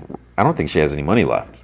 Marshall tunes his guitar. He gets a page on his pager from it says birth giver or something like that, but he deletes it. Hunter comes up behind Fiona with a pot of roses. And he says that they've been springing up all over the park, and he thought that she would like them, for here. He quickly adds, and she says thanks, and she takes the pot and grabs, she's holding the pot the base with one hand, and she just grabs the stems with her other, so she gets thorns in her, at least a thorn in her hand, and he's like, oh, Fiona, you're bleeding, and he looks at her hand. It's scratched up, and it looks like a smaller version of Finn's back. It's the same scratches, the design. So she blushes as Hunter is kind of holding a cloth to her hand. Cake puts up the lights, the Christmas lights. Everyone's working on different things. The lights go on. Marshall asks Hunter if he's sticking around because they're going to have a little celebration. But Hunter says no, that he should head out because he has an early day tomorrow. And when he heads out, Marshall asks her, oh, you going to walk H home? And she elbows him. She's like, no, are you? Gary comes up and asks, who's ready for drinks. And he stands up on the cinder block and he's like, ding, ding, ding, ding, because he's tapping a plastic cup. So he literally says ding, ding, ding. He's like, friends, my dreams are finally coming true, even better than I envisioned them. Marshall's like, and I finally have a backyard. And Gary's like, and thanks to all of you, and especially my best friend, my hero, Fiona. And he's like, to tomorrow. And they all have a toast. Then we see Huntress Wizard. She's looking at different bottles of potion. She glances down at sleeping Finn. She has a jar of Hyper Viper. She pours a little on some plants, and they sparkle and change to pink. The single flower blooms, and she plucks it. She sticks it in Finn's mouth, and he's kind of sleeping, but he's just automatically chews it. And he's like, bleh, and he spits it out. And you see off to the side, there's a purple, a blue, an orange flower that he must have already spit out. So Huntress grunts annoyingly, tosses the jar aside, and then she breaks the stem off of something, a root or something like that, snaps it, and puts it on, it's smelling salt somehow, because then Finn wakes up, and Hunter's like, Finn, what poisoned you? A cockatrice, a naga, a medium-sized manticore, a cone snail? He coughs weakly. He's like, fought a bear. Hunter's like, Simon? Ice King Simon? And Finn just groans and passes out. It's like, Finn? Then we see up on this high tower, soldiers are battling, and it looks like barbarian Fiona and Cake, and then she starts chopping up the soldiers, and Cake's why not? She joins in. So they defeat all of them. They're whooping and stuff like that. Then this guy hears, help me, Fiona. And it's Gary's voice. So she lifts the helmeted head, and Gary's head falls out, and she gasps. And she looks at the other severed helmeted heads, and she sees that they're all her friends. She tries putting Gary's head on a body, but it's backwards, and it's walking forward, but looking back at her, and it walks off the tower. She's like, no. And then this big gong starts, and it's shaking the whole tower. In the real world, Fiona and Cake are sleeping in that park lot area, and they're in a folding chair thing, whatever, lawn chair, and Queenie's there, and she's annoyingly kicking Fiona like chair to wake her up, and Cake's like, "We killed Gary," because I guess they share dreams, and then Queenie like snaps her fingers, and there's like these three big women like standing behind her, and she's like, "Even before the world got wrecked, this place used to be a real dump, but you idiots really made something of it, huh?" And Fiona's like, "Ugh." She's like, "Shove off, witch." And Queenie's like, "What? From my own property?" And Fiona's like, "Buh?" And Queenie's like, "That's right, this place belongs to me." So one of the big ladies lifts her up. She like kind of brushes some leaves aside, like growing on the wall. There's a sign that says, "This property managed by Queenie Enterprises." And Fiona's like, "What?" So Queenie starts like banging like a couple of baking sheets together to wake everyone up. They kind of like run off. It cuts back to Wizard School. Simon's like writing on a chalkboard. He's like, "This is the history of magic artifacts with Simon Petrikov. And I already give you the facts." The class like stares at him in silence. And then there's I forget the deal with the little baby Peppermint Butler, because isn't it just him like reincarnated or something like that? So he's a kid, and he's sarcastic. He's like, "Whoa, Simon." He's like, "You're teaching a class about yourself? You know, because you're so old." And Simon's like, "Hi, Pep." He's like, "Oh, I almost forgot. Mommy, say hi." And then this stuffed cat with like a bow like falls in Peppermint's lap, and I think he gets embarrassed. So Simon's like, "Now, you might have heard I was something of an ice king, and while I'm still a pretty cool guy, I promise I have put that drama behind me." But right when he says that, a giant like hawk crashes through the ceilings, and they all gasp, and he's like, "Big Beagle!" But it shifts from a hawk into Huntress. And he's like, "Huntress wizard," and she like she's holding Finn. She lifts like Finn's hair and reveals like the wound on his back. And Simon's like, what are you?" And she's like, "Explain." Simon's like, "Oh, Finn, I was attacked by a green bear." And we get a flashback. He's like, "When Finn swooped in to save me, he was thrown violently into this weird thorny bush." So this was back in episode 102. So then in the present, Hunter's like, "Bush, where?" And Simon's like, "He called it the heart of the forest." And her eyes go wide. And she's like, "Keep him alive." And then she points to the class or whatever. And she's like, "Forget everything you ever heard about that place." She turns to the hawk again and flies out. And Simon's like, "Wait, don't go." And Finn like groans weakly. So Fiona growls because wire fence is like put up around the lot. Marshall's like, "Hey, my house is in there." Gary says that his dreams are in there, and Queenie says that they're her dreams now, and she's like, "It's called back rent." Fiona starts growling. She's like, "You can't do this." And Queenie's like, "I can did this." I like that she says, "I can did this." And then Queenie kicks over this little like sandwich spot, like sandwich sign, and then she goes into the trailer, so which would have been Gary's trailer. So Fiona and Cake both growl. Gary's like, "Everything I've worked for, it's all gone."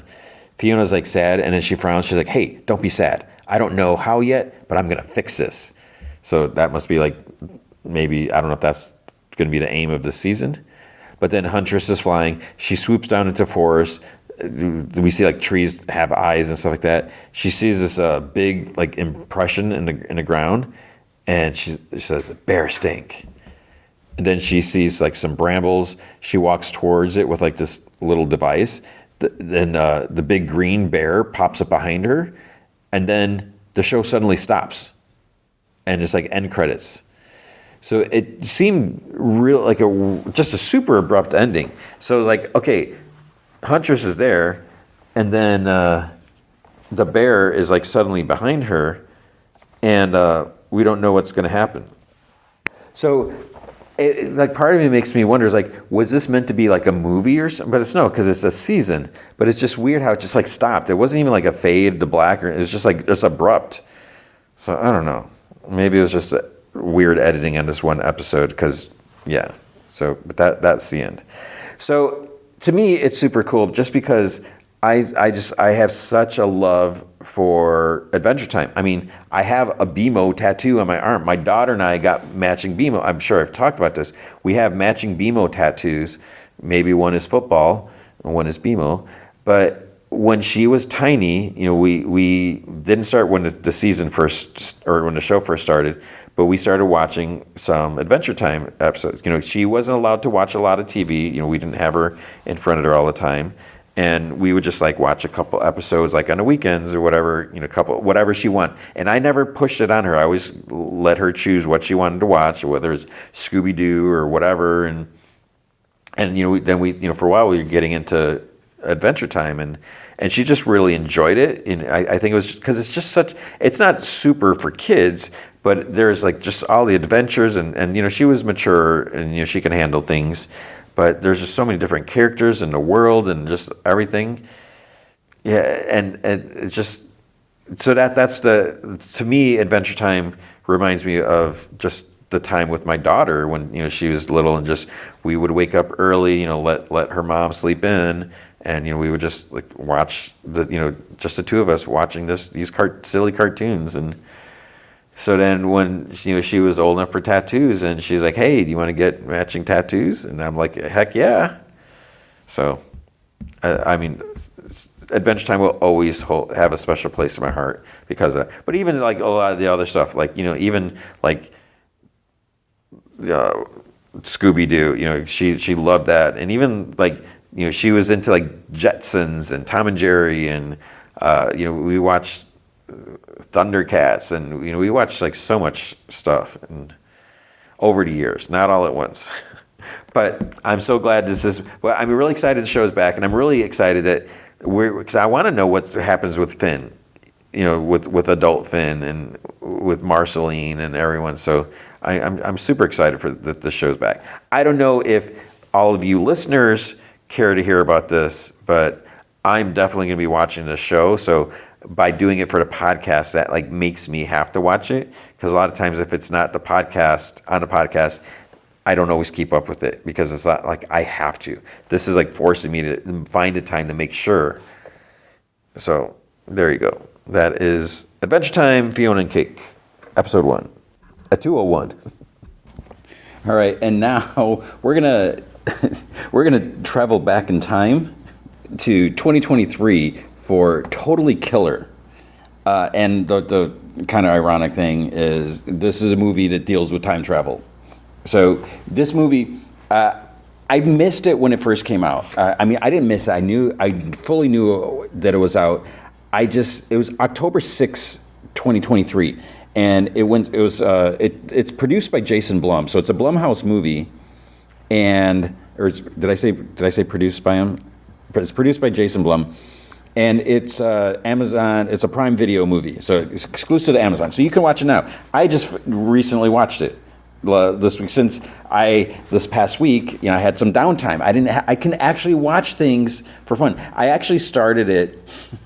This is how crazy things are. I started it like maybe like a week or so ago, like a Saturday or something like that, and I got like maybe 15, 20 minutes in, and I just didn't have time because there's just so much other stuff. And then because I didn't have like really TV shows to watch, I decided it's like, I'm going to watch this. And I've been watching some Yellow Jackets season 2. I'm behind on that. And so with this movie, I enjoyed it. So there's a lot of things that's why I'm bringing it up 2 years after the fact. It stars Kiernan Shipka. I'm a big fan of hers. I think she's really cool. I really like what she does. You might know her from Mad Men. She was the little girl, John Hamm's daughter. She was in The Chilling Adventures of Sabrina. She was in Twisters for a little bit. She was in Long Legs. That was that Nicolas Cage movie, right? For a little bit. So she's done a bunch of stuff, little things here and there. And I haven't seen everything that she does, but I feel like she's underrated. I feel like I said, she just seems really cool, and I like the what I've seen her in. So with this movie, it stars Kiernan Shipka. It stars Olivia Holt. She's another one. I'm a big fan of her.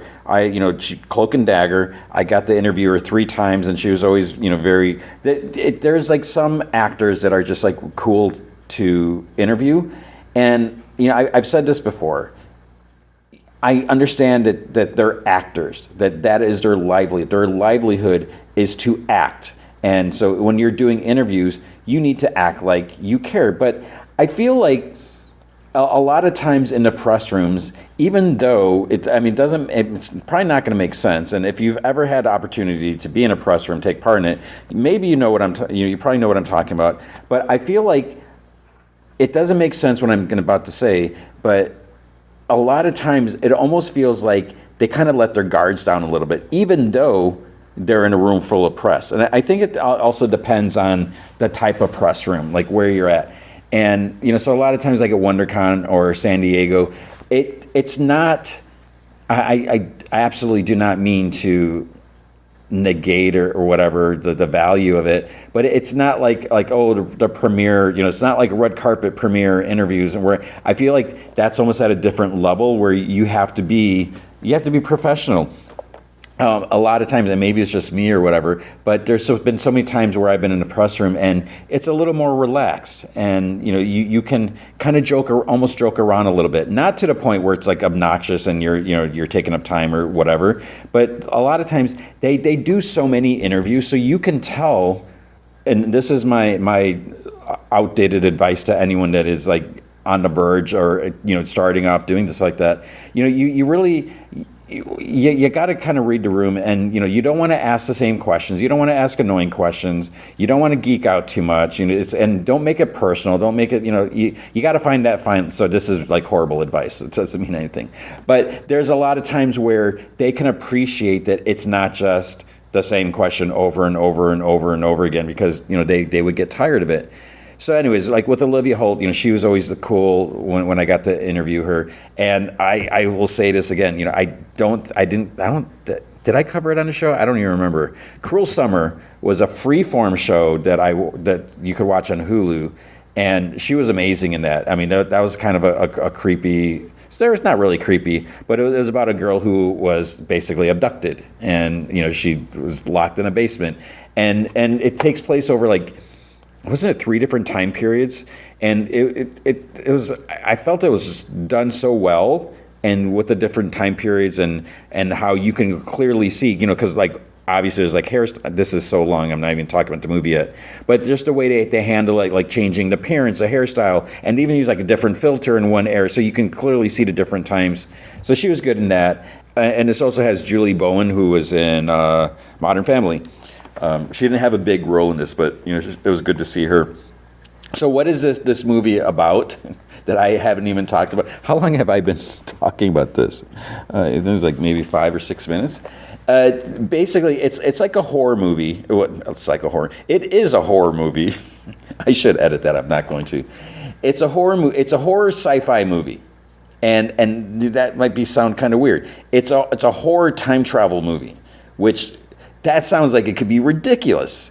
And basically what happens is Kiernan Shipka, in her town, there was this serial killer. It's like the Sweet 16 killer. Some dude killed people wearing this cheesy mask. You can see it on the poster, whatever.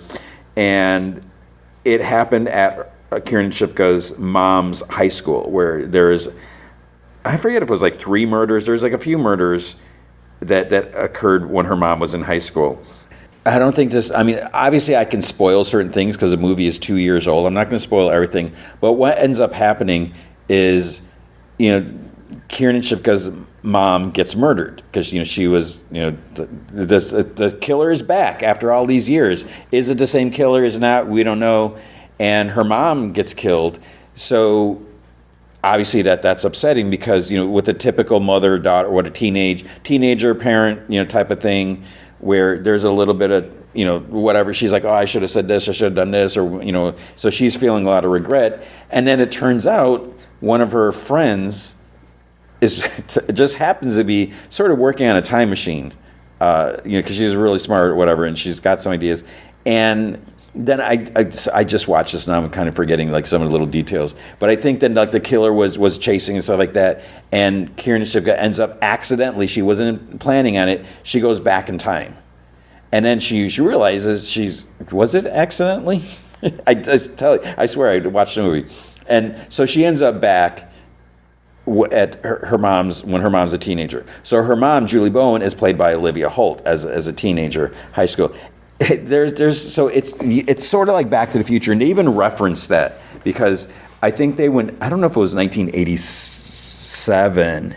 So it would have been like Back to the Future has already been out, and because they mentioned it in passing, and Kiernan Shipka's like, this is the 80s are ridiculous, and there's you can say inappropriate things, there's you don't have to worry about this or that, and there's just like so much like promiscuity and just like all this crazy stuff that you can't do these days. And so that was kind of like a shock to her, and she's trying to explain to the authority. Like there's one point where she's like, okay, I soaked up the killer's blood or whatever in this towel, and the cops are like, yeah, and she's like, oh, and one of the cops was played by, what was his name?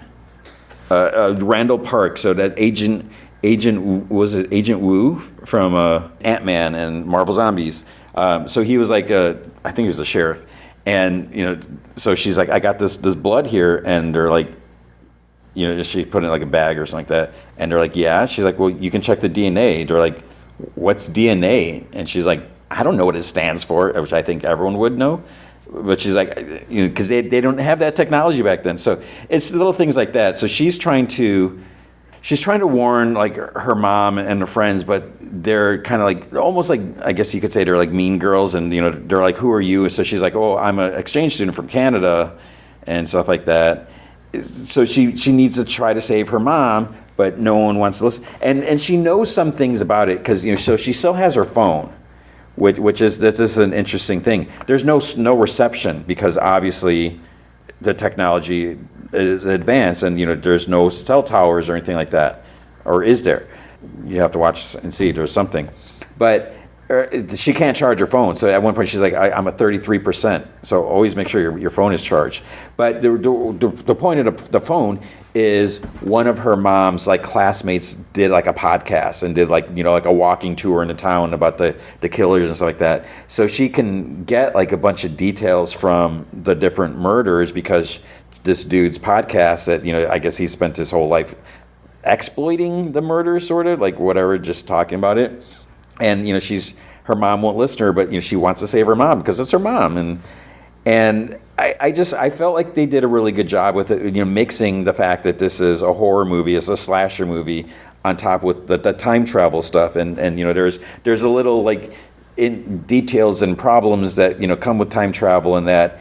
And what I will say, spoiler, is at the end, when obviously Kiernan Shipka is going to get back home. Does things get resolved? I don't know. You have to see. But there's some major changes from her going back, because at one point the dude, the classmate running the podcast, he's like, wait, I remember seeing her at this one time. And so probably what happened is she, because, and this is what I love time travel stuff. I did and off my mind about it, just talking about the different types, like how the different philosophies, or the different, not philosophies, the different ways time travel works in certain movies and stuff like that, or certain mediums. So, because like the question is, if Kiernan Shipka goes back in time, and this is where we're kind of going off topic a little bit, but if she goes back in time, did she always go back in time? So like as her mother is in high school, graduating, growing up, getting married, and doing all this stuff. So the question would be, did her daughter from the future, was she always there in high school? Or did Kiernan Shipka, by going back in time, is she like changing the timeline? Because now her mom is interacting with her future daughter, even though she doesn't know it's her future daughter. Because you can argue like, oh, if it's time travel, it always happened because it's going to happen. But it can't, because at some point, time has to go until you reach that point in the future where the person goes back in time.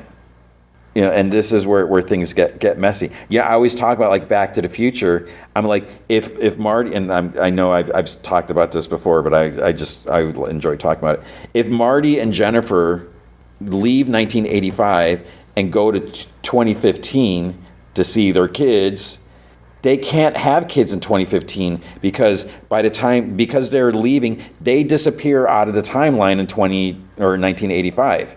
So from 1985 to 2015, they've disappeared from the timeline because all of a sudden, boop, they're in 2015. Now, probably what would happen is if they stayed a while, then maybe there would be some ripple effects.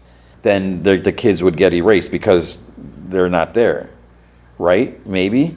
This movie kind of talks about like, well, because she wonders like if I don't go back in time, what's going to happen to me? It's like, or I think she's like, if my parents don't get together and have me, am I going to disappear? And the mother of the girl that makes the time machine, she's like, no. She's like, you'll just be here, stuck here forever, because she's already. So that's the other question: should she disappear, or should she always be there because she is there? These are different things that you can kind of argue it either way. So one of the things I don't remember where I'm going with this, but one of the things that happens is so this is what I was getting at. So because she goes back in time and she was like, there's something that happened and she was there, and then the classmate dude who makes the podcast, he was there and he's like, oh yeah, I remember she was there at this day or something like that. And so now the question, was that always there, or because she went back in time, all of a sudden, boom, she's creating a new timeline, and then the ripple effect, it just hit him, and does that mean his memory just like suddenly changed? And does he have any recollection of, wait, we were at this basketball game or whatever, I'm making something up. If in this instance there's nothing there, then all of a sudden, wait, no, she was there. I don't remember her being there before, but now I clearly have the recollection, she was there. And this is the other thing. So apart from the movie, the entertainment of the movie, I just love these ideas about time travel. And then the other thing, which I was getting at, and I'm not going to dwell too long about this because it's a 2-year-old movie, but when she gets back home, there are other changes that happen. There are like major changes. And you could say the same thing about Back to the Future. Marty McFly goes, when he returned at his everything changed. And the thing that gets me, I mean, I absolutely love Back to the Future, that. But the thing that is crazy is Marty McFly could have made it where he wasn't born. And this is where we have to get like sex ed technical or whatever. So, okay, Marty McFly is a result of a certain sperm and a certain egg cell, right? So if it was a different, I'm no obstetrician or whatever, not gynecologist. So if it's a different sperm cell that reaches that egg, that's not going to be the same exact Marty McFly, right? It'll have the DNAs, but there's got to be different. And could each sperm cell give like a different look, right? I mean, there could be some possibility, some similar. Anyways, what I'm getting at is by Marty McFly going back in time, because yeah, George and Elaine are together, but what if the day of conception, and again, I'm trying not to get too technical, the day of conception when Marty is going to be conceived, what if that happened earlier or later? Would that mean Marty McFly would be different, would be, what's going to happen? But then the other thing, so apart from getting into the biology of all that, the whole thing is everything changed. His brother, he always wears a suit to the office now. He doesn't work at Burger King anymore. And Marty now, what happened? What does that mean for his brain? Because he has all these memories. Does he not have any of the new memories? Is he like totally, because he didn't live through all that part. How is that possible? So if Kiernan and Shipka changed her life or whatever, and there is like some things that are different now, she doesn't know that because she didn't live through that. So they kind of address that like briefly or whatever. So I totally appreciate that they took the time to mention that, and the fact that they even wrote that in there versus, oh, you come back, everything's fine, end the movie, yay, but no, because you time travel, the littlest things is going to make a huge difference. So I appreciate that. So check it out. It's Halloween season. It's not like a creepy, chilling movie, but it is a slasher movie. So you got your typical, you got your violence, you got your humor, and you got time travel along with the slasher stuff. So I think it's kind of neat that they did that. And I think that's probably I could probably go on, but I'm sure I've said enough, especially since I spent so much time not talking about the movie, talking about other things. But yeah, so this is what happens when there's not new stuff for me to talk about. And maybe that's a good thing to kind of mix things up. I don't know. But totally killer. It's on Prime Video. I think it's worth watching. Looking at, let's see, I just hopped on the Wikipedia page. I don't know if this has been updated. It says it's at a 86%. So 80 on Rotten Tomatoes, 86% of the critics gave it a favorable review. So that's pretty good. I'm checking it out now. So if I look now, it's actually at an 85%. Someone didn't like it. Audience gave it a 76%. So you could check that. 35 years after shocking murder of 3 teens, the infamous Sweet 16 killer returns on Halloween night to claim a 4th victim. Blah, blah. I already said that. So check it out, unless it's just not your thing. But totally killer, 2023, Prime Video. I think it's worth watching. All right, and now I guess the first movie feature is The Hand That Rocks the Cradle, the Hulu original 2025 remake of the 1992 movie. This wasn't too bad. It was fine. My first reaction was, is this movie really necessary? And after watching, I still kind of feel the same. I mean, I get it, whatever, it's fine. So the original movie, if you saw it, I for whatever reason, I remember is Annabella Sciorra and Rebecca De Mornay. They were like the main actors. I think Ernie Hudson was in it, right? I'm trying to think who else, if there's anyone else in there. So that came out, was it 92, right? Yeah, 92. And I still vividly remember, I saw it in the theater, and it was fine. I'm trying to think, what else has Rebecca De Mornay done since then? I'm sure she's done other things, but I specifically remember her in this role. And basically, in the original movie, what's interesting is, because as I was watching this new one, I was like, I don't think that's how this ended. So the cool thing, and I feel like I'm just like kind of jumping around now, but the nice thing about this is it's not like a straight word for word adaptation or remake of the original. The basic premise is there, where you basically have a family, they hire a nanny, and the nanny is up to some not so nice things. And then the difference is, what is the reason? So I think that's good. If you're going to have a nanny, that's borderline evil or whatever, you got to mix things up. Otherwise, it's just the same thing. And there really would be no point if you're doing that. So in the original, Annabella Sciorra was pregnant, and her obstetrician basically molested her during an exam. And she was just like, so she still had the kid, but her husband's like, man, you got to report this dude, report him to the medical board. So she does that, and then some other women, because she reported other women stepped up. They're like, oh yeah, he did that to me too. This guy's a scumbag.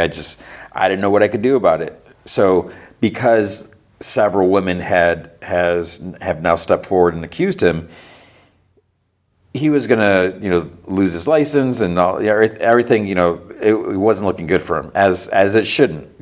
That was a completely unacceptable scuzzy mood. And so what he does is, rather than face charges and everything like that, he kills himself. Now, he was married. His wife was Rebecca De Mornay, which you don't, see, I don't remember if you find that out at the beginning or at the end. Probably would make sense it was at the end. So you get the shocking reason.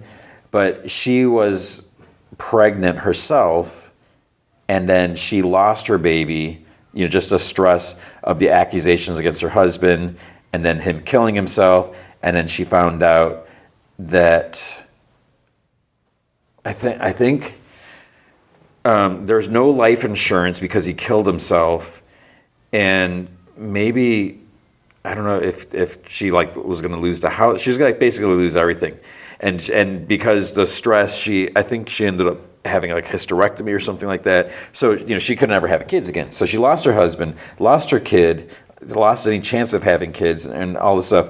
And then she finds out that Annabella Sciorra was the one that started the accusation. So even though her husband was a complete and utter piece of crap, she blamed Annabella Sciorra for this. So then Annabella Sciorra, I think, so she had her second, she was pregnant with her second kid. She had another daughter. And so she's like, and coincidentally, conveniently, Annabella Sciorra is like, oh yeah, I think I'm gonna get a nanny to help, because they're doing something there's a greenhouse which plays a big role in the original movie. They're doing something, remodeling it, whatever, doing something. So she's like, yeah, I could use a nanny. And Rebecca De Mornay is like, oh hey, I can do it. And I don't know how if she had any references or how she was able, but she obviously changed her name. So that was the whole thing. And then she's doing little by little, trying to manipulate her life against Annabella Sciorra, weasel her way in, getting in between her and her first kid, Annabella Sciorra's first kid, and her husband and stuff like that. So just being really evil. Now, in this remake, we have Maika Monroe, who I didn't realize, when I watched this movie, I was like, she looks familiar. I said, what have I seen? Have I seen her in anything? Because there's a lot of stuff I just don't see. And I was like, oh, she's in Longlegs. I was like, I didn't realize that, because here she's blonde. And Longlegs, I don't really remember now. I feel like her hair was darker. I don't think it was reddish or whatever. Maybe it was just brown. I don't know. And so Maika Monroe plays the Rebecca De Mornay character, whatever, quote unquote character. And Mary Elizabeth Winstead, who you may know from Star Wars Rebels, 10 Cloverfield Lane, she's Huntress and Harley Quinn and Birds of Prey. Mary Elizabeth Winstead is the mom, the pregnant mom that just has kids. And so it's kind of the same thing where Mary Elizabeth Winstead is I don't remember if she was a lawyer. She's doing something for rights, work helping, and she meets Maika Monroe, and because there's something with her rent and her landlord or something like that, and so she really has no place to live, because she's, I don't know where she was going to school, but her rent was so high and stuff like that, so she needed a job, basically, is what it comes down to. And then eventually they run into each other again, and she's like, hey, if you ever need a babysitter or anything like that, and she's like, she says that she's watched kids before, and she even gives her a reference.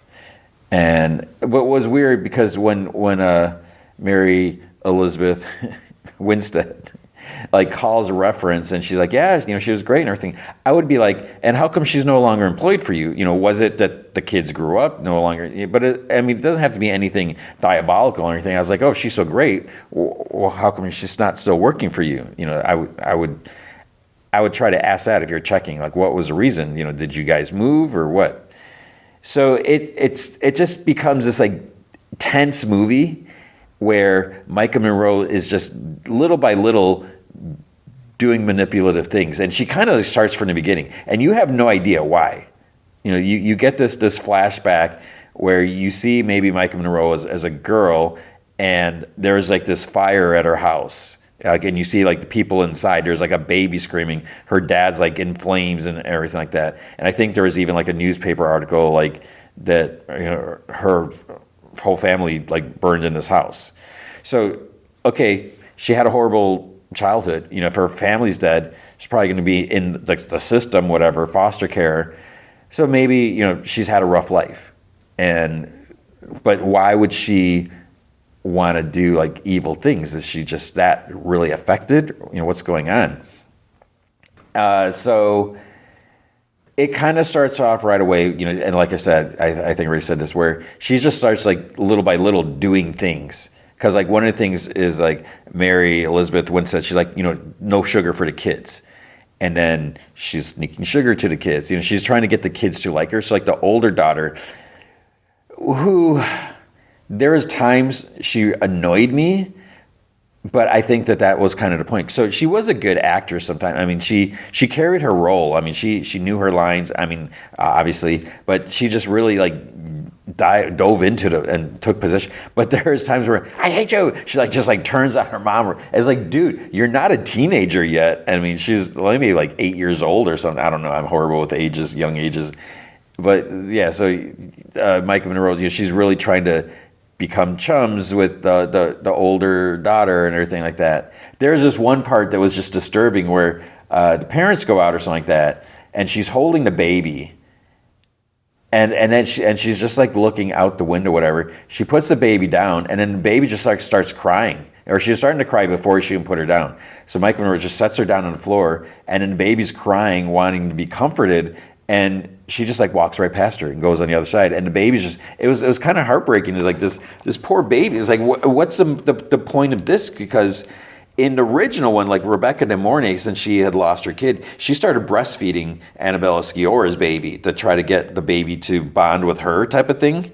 So it's like setting a kid on the floor. Or maybe, I don't know, maybe the idea is if this baby is crying on the floor, it's going to make her want Maika Monroe more. I don't know.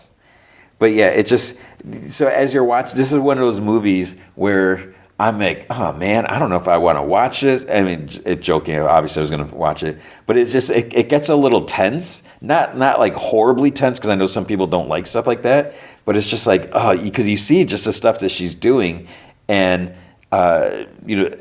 Mary Elizabeth Winstead is just like kind of oblivious. She's not oblivious. I mean, she is oblivious. She has no idea. Where she starts to suspect things, but then it's like she's getting paranoid, and there's other stuff with like medication, and there's like all these like layers and stuff like that.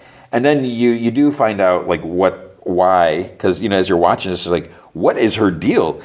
Why is she just evil? Is she she's just for whatever? This family like basically took her in. They had like a guest house, like a pool house or whatever. And it's like, you could stay there because you're great with the kids and everything. So you got nothing else to go with. And then it's like, wait, so like right from the bat, it's not like, oh, they're horrible to you or anything like that. She just starts like getting, wicked and doing little things. And I'm not even going to mention the stuff that she does. And it's like, what is going on? So they do mix things up. And like the whole, like her motive is not the same as the 1992 movie. So I really appreciated it. I was like, oh, this is different. There's like a twist on things. So it's not just straightforward the same thing. So I really appreciate that. But it's just like, oh man. So overall, it was a decent movie. There's good performances, I would say. But man, it's just you can't trust anyone. is basically the moral of the story. So you just got to be careful. So it's on Hulu. There's not really a whole lot more to say because I don't want to spoil anything. But just going back to the original, was this movie, was it necessary? I mean, you could almost argue, is anything necessary? And from time to time you get remakes, and I mean, because the 1992 movie, I don't know if I'll ever watch that movie again. It was a decent movie from what I recall at the time. I don't remember what the ratings were or anything like that. But I feel like it did a good job with the suspense and the story and for the time, 92 or whatever. But I really don't have any need or desire to watch it again. So with this one, if this week, if there wasn't like a kind of a lull in content, would I have watched it? I don't know. I do like Mary Elizabeth Winstead. I probably maybe wouldn't have watched it if there was like other stuff going on. I mean, most likely no, because there's so much stuff that I want to see that I'm not watching.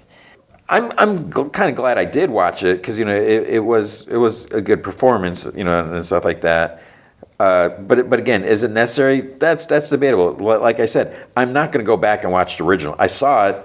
That's fine. That's all I need.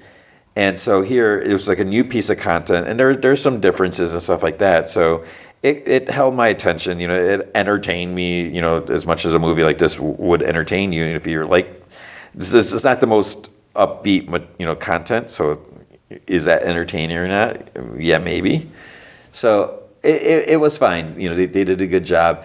I don't know if it's going to be winning any awards, which may be why, it was straight to Hulu and not, trying to go for theatrical. Because I forget it might have been, I feel like, it was a 20th Century Studios movie. So they could have tried to distribute it, but it just, maybe they just knew. Rotten Tomatoes score, it's, as of now, this is, it looks like based off of 35 reviews. So this could probably change. There is no popcorn meter thing like that, because I don't know if people are going to review this or not. But based off of 35 reviews, 49% were favorable reviews. So, it's not great, but it is a little bit. So maybe some people might have been harder or whatever.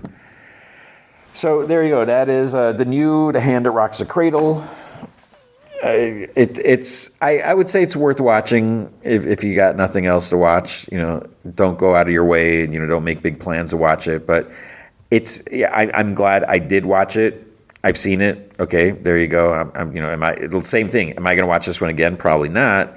But it was a fine movie, and I'm not trying to make that. I don't know if that's not really a compliment or whatever, but it was fun. I would say it should be higher than a 49%, but yeah. So there you go.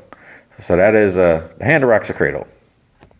Okay, and now the main movie feature is Shelby Oaks. So as I mentioned at the beginning, I didn't know anything about this, and it's weird because when I looked this up, like on IMDb, it's like Shelby Oaks 2024. I'm like, wait, what? How can it be 2024 when we're in 2025? So I think it first premiered at a film festival or something like that. And so let's see, I'm looking this up now. Its world premiere on the 28th Fantasia International Film Festival on July 20th, 2024. And then now it's released through Neon. And it's also produced by Mike Flanagan. Actually, not really produced, like executive produced. So this movie, it was basically crowdfunded. And I don't know, at the end they mentioned Kickstarter. So it says in 2021, YouTuber and film critic Chris Stuckman signed to write and direct a supernatural horror story titled Shelby Oaks.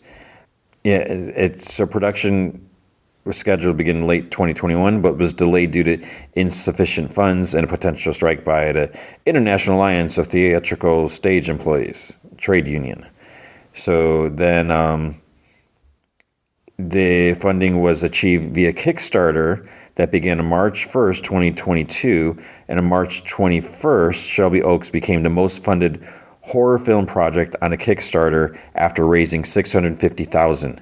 It crossed the 1 million mark from 11,200 backers by March 25th. So I think that's awesome. The budget, it says 1.4 to 2.8 million dollars. So when you watch this movie, it's like, okay, this movie is made for under $3 million. Obviously, then you got the promotion and all, all the production stuff. But that's a crazy. I'm blown away with this. I really, really dug this, and it's in some ways it's kind of simple, but there's some stuff, some heavy duty stuff, and by having Mike Flanagan involved, he also got the Newton brothers to do the music, because they did. I guess they've worked on some of his other stuff. I know they did Life of Chuck, and but just by having Mike Flanagan doesn't mean that necessarily he did a whole lot. He's just they were already working on it, and he saw what they were doing, and he was impressed with everything, and just how he was determined to make things happen, and just doing the whole Kickstarter campaign, and it made him think about what he did when he was making his first movie and stuff like that. So he just kind of provided some notes and feedback and everything, but he wasn't direct, getting in the way and all that. What is this movie about? And it's this is why I think it works and why it's easy to do it this way. Basically, it's about this woman, Mia. Her sister basically disappeared, and I think it was 13 years ago. So her sister Riley hosted this like YouTube like paranormal. Basically, they're like paranormal hunters, like whatever. So there's like 4 people. It was like Riley, another girl, like 2 dudes, and they would basically, you know the idea. They would go to abandoned places, towns, buildings, haunted places, whatever, and just film different stuff. And sometimes things would happen or whatever. They had a little following, but of course, there's a lot of people who are skeptical, saying, "Oh, this is fake," and this is that, whatever. And so you would see because then Mia is like doing some interviews about like the disappearance of her sister, because since it's been so long, she's just worried that everyone's is given up and so forth. So you hear some stuff about her past, and you see like the footage, because basically what happened is at one point all 4 of the YouTubers, they just disappeared. So they started using 2 cameras, and the police found 1 camera. And so of course that right there, people are like skeptical, like oh, what is why? How did they find the footage? Because that was my first thing. I was like, wait, if all of them disappeared, how did the footage happen to be found? That's a little too convenient, but it's because whatever, they left it behind. And some people were like, well, one person was hardly ever seen, like who was running the other camera? Maybe they need, there's like all the speculation, stuff like that. And then stuff happens, and then, the police start taking the search seriously and everything like that. But then there's like, what happened to Riley? There's like this big question in that. And you see that like from her past, she used to have these dreams, these like night terrors. And, maybe there's like some connection to something. So, it kind of makes you wonder, like, is there more to it than that? And Mia she's really getting into like what's happening. And there's stuff for this one episode where they were at this prison, and, you can see Riley's like, well, you feel that? And they're like, what? They're like, it's just like cold. And they're like, what? And then you can see like her breath, like, she's sitting there, and then she's like freaking out. And, of course, some people are like, oh, that's fake BS. And, so many people are just so quick to judge everything. So it just gets deeper and deeper in it. And I know that's not really selling it, but when you watch the footage, and basically what I will say is more footage turns up. And that was how... tiptoe. I don't really want to give anything away, but like how this footage comes about, it was kind of freaky in a way, and yeah, and then the footage is a little disturbing, because then there's more stuff that no one has seen and everything like that. So I just feel like they do a really good job with all this, and the whole thing is like, is there any truth to the supernatural stuff, or is it just what's the deal, what's going on? When I'm talking to like the secretaries at school, one secretary's like, well, did they find her? I'm like, I don't know. I'm not going to tell you. You do get answers and everything, and you do find out. I'll just say that you do find out what happens, and where what happened next type of thing is discovered and is told and stuff like that. But just the different things as you get deeper and deeper, in some ways it's a little disturbing in that. So, you get resolution and all that. What I will say is the ending, I'm a little on the fence with it. Or like what happens, like almost like in even like the final act, there's a couple things where I can appreciate, and I totally get, and I can embrace what's happening, but it kind of means certain things, and I don't know how I feel about that. It works 100%. It works, but just what that means, and then there's some creepy. There's this one. I'll just say one. There's this creepy part with this like cellar. It was so creepy, and I'd be like, no. That was like not before at the ending. I just kind of jumped back. I just thought about that. So there's some cool moments here, and I think even though it's a found footage things, and those kind of became like, I feel like those kind of became lessened or kind of too cheap, or viewed as that. I feel like it's been a while since we've had a found footage anything. I could be wrong, or maybe I'm just not thinking of it. So I think it worked, and it was cool to see like the original footage, and it's like, what the heck happened? And then as you're watching it, you kind of get engrossed in this, and hearing the story. It's like, what happened to Riley? And what is going on here? Like, wait, what is when you see like the final scene? She's like in this room. She's like kind of freaking out, and then there's like this big knock, and yeah, I don't want to say anything else. And it's just like, wait, what happened? And it's just, so it's like disturbing. So even like that right there, there's a couple different disturbing parts. But when you watch that, it's like, it's disturbing, but it's just because it's like, wait, what happened? And you're just like left wondering. And so that's disturbing versus seeing something like kind of gross or creepy or whatever. So there's just like different layers. And so not everyone liked it. And that's the thing, you might not like it. And I feel like a lot of times I tend to be liking stuff that other people don't like. So I don't know what that says about me. I hope it doesn't mean that my taste is like whacked.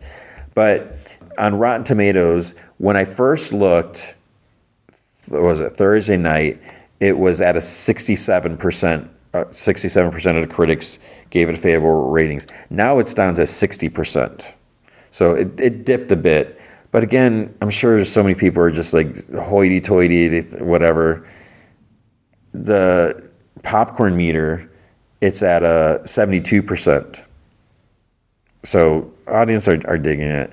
I just really enjoyed this, and I would as I'm watching this, part of me, I'm thinking like, okay, the real test is like, would I watch this again?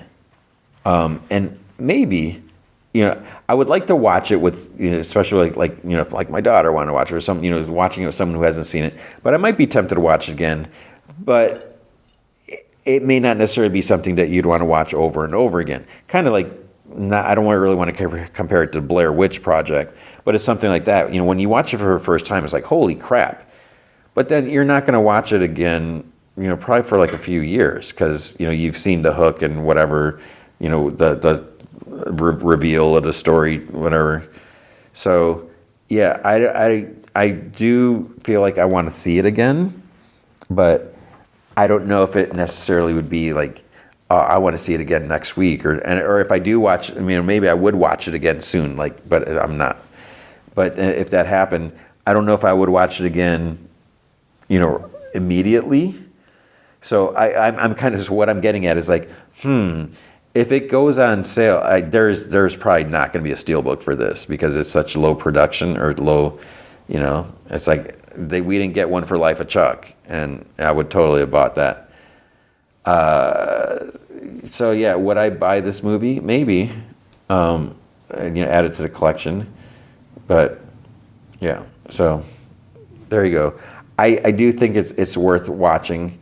I 100% think it's especially just because it's a small indie movie, really. Even though Neon is distributing it, the fact that this movie was made for like under $3 million. I mean, that is so impressive, and I think they did a really good job, and I think it's worth watching, because it's good to watch original things, so stuff that's different besides just sequel, remake, reboot, whatever. So check it out, see for yourself. Yeah, I think it's cool, and I enjoyed it. And there's a couple jump scares that might get you, or maybe you're too cool, and you're such a psychic, and it's coming or whatever. Because even like when something's coming, they still get you sometimes. So I enjoyed it. So I that's all. There's nothing more to say. All I'm saying is I enjoyed it. So you should check it out. Shelby Oaks. And I just dig the name. I mean, it's such a weird, doesn't mean anything name. And yeah, so we'll check out the trailer. It's kind of creepy, and yeah, I just can't place my finger on it. There's something just like compelling, like, oh man, when I saw it, it's like, I gotta watch this. And even though it's a little uncomfortable, just again, not because of grossness or anything like that, just because of like, I don't know, it's just this weird vibe. And then some stuff at the end is still, it's almost haunting in a way, with like some of the, it's a couple of imagery. It's just, yeah. Okay, I'm not going to say anything more because resist. I don't want to spoil anything. But I would love to talk about this some more. But I think that's going to be it. So go see it. Thank you for listening. Big thanks to Andrew Loken. He is a big supporter of the show. You can be a supporter by going to patreon.com/jmanfromheck. Any amount you can commit to will be awesome. If you commit at the Rick Jones tier or higher, you get access to the Secret Podcast from Heck, which is an additional 30 minutes of podcast entertainment every single week. I did a bunch of Off My Mind episodes recently, and did like Hobgoblins look backs. I think I might do, because of the talking about the interdimensional worlds and stuff like that, I think I might jump back to some classic What If comics. Look at that. So we'll see. But if you can't commit to a monthly commitment, you can also help out by going to coffee.com/gmanfromheck, and you can buy me a virtual cup of coffee or 3. It's ko-fi.com/gmanfromheck. What is going to be next week? That is a good question. I think I'm going to see the Frankenstein movie, the Netflix Guillermo del Toro Frankenstein. Back to the Future is supposed to be released for its 40th anniversary too. I didn't think my theater was getting it because I totally would have done that as the movie feature. So I was like, well, I'm just going to see Frankenstein because Frankenstein's out now. And then I was like, well, I'll just go see Frankenstein. And then as I'm walking out of the theater, I should have called him or whatever. I saw a poster like coming soon. I was like, oh man. So yeah, maybe I'll do both. We'll just see. But it's going to be like trying to watch Back to the Future and record late. And I don't even know if I should talk. What is there to talk about Back to the Future? I've talked about it so many times. So I don't know. We'll see. And then we'll also have Welcome to Derry starting up, along with Adventure Time. And I don't know what if there'd be anything else. So it could still be kind of light. But that is going to be it for this week. So thank you for listening. Thank you for being here. I hope if you go see Shelby Oaks, you enjoy it. I hope you're doing well. I hope you're finding time for fun things. And I hope you remember, have a safe Halloween if you do anything for Halloween. And remember, be good to each other.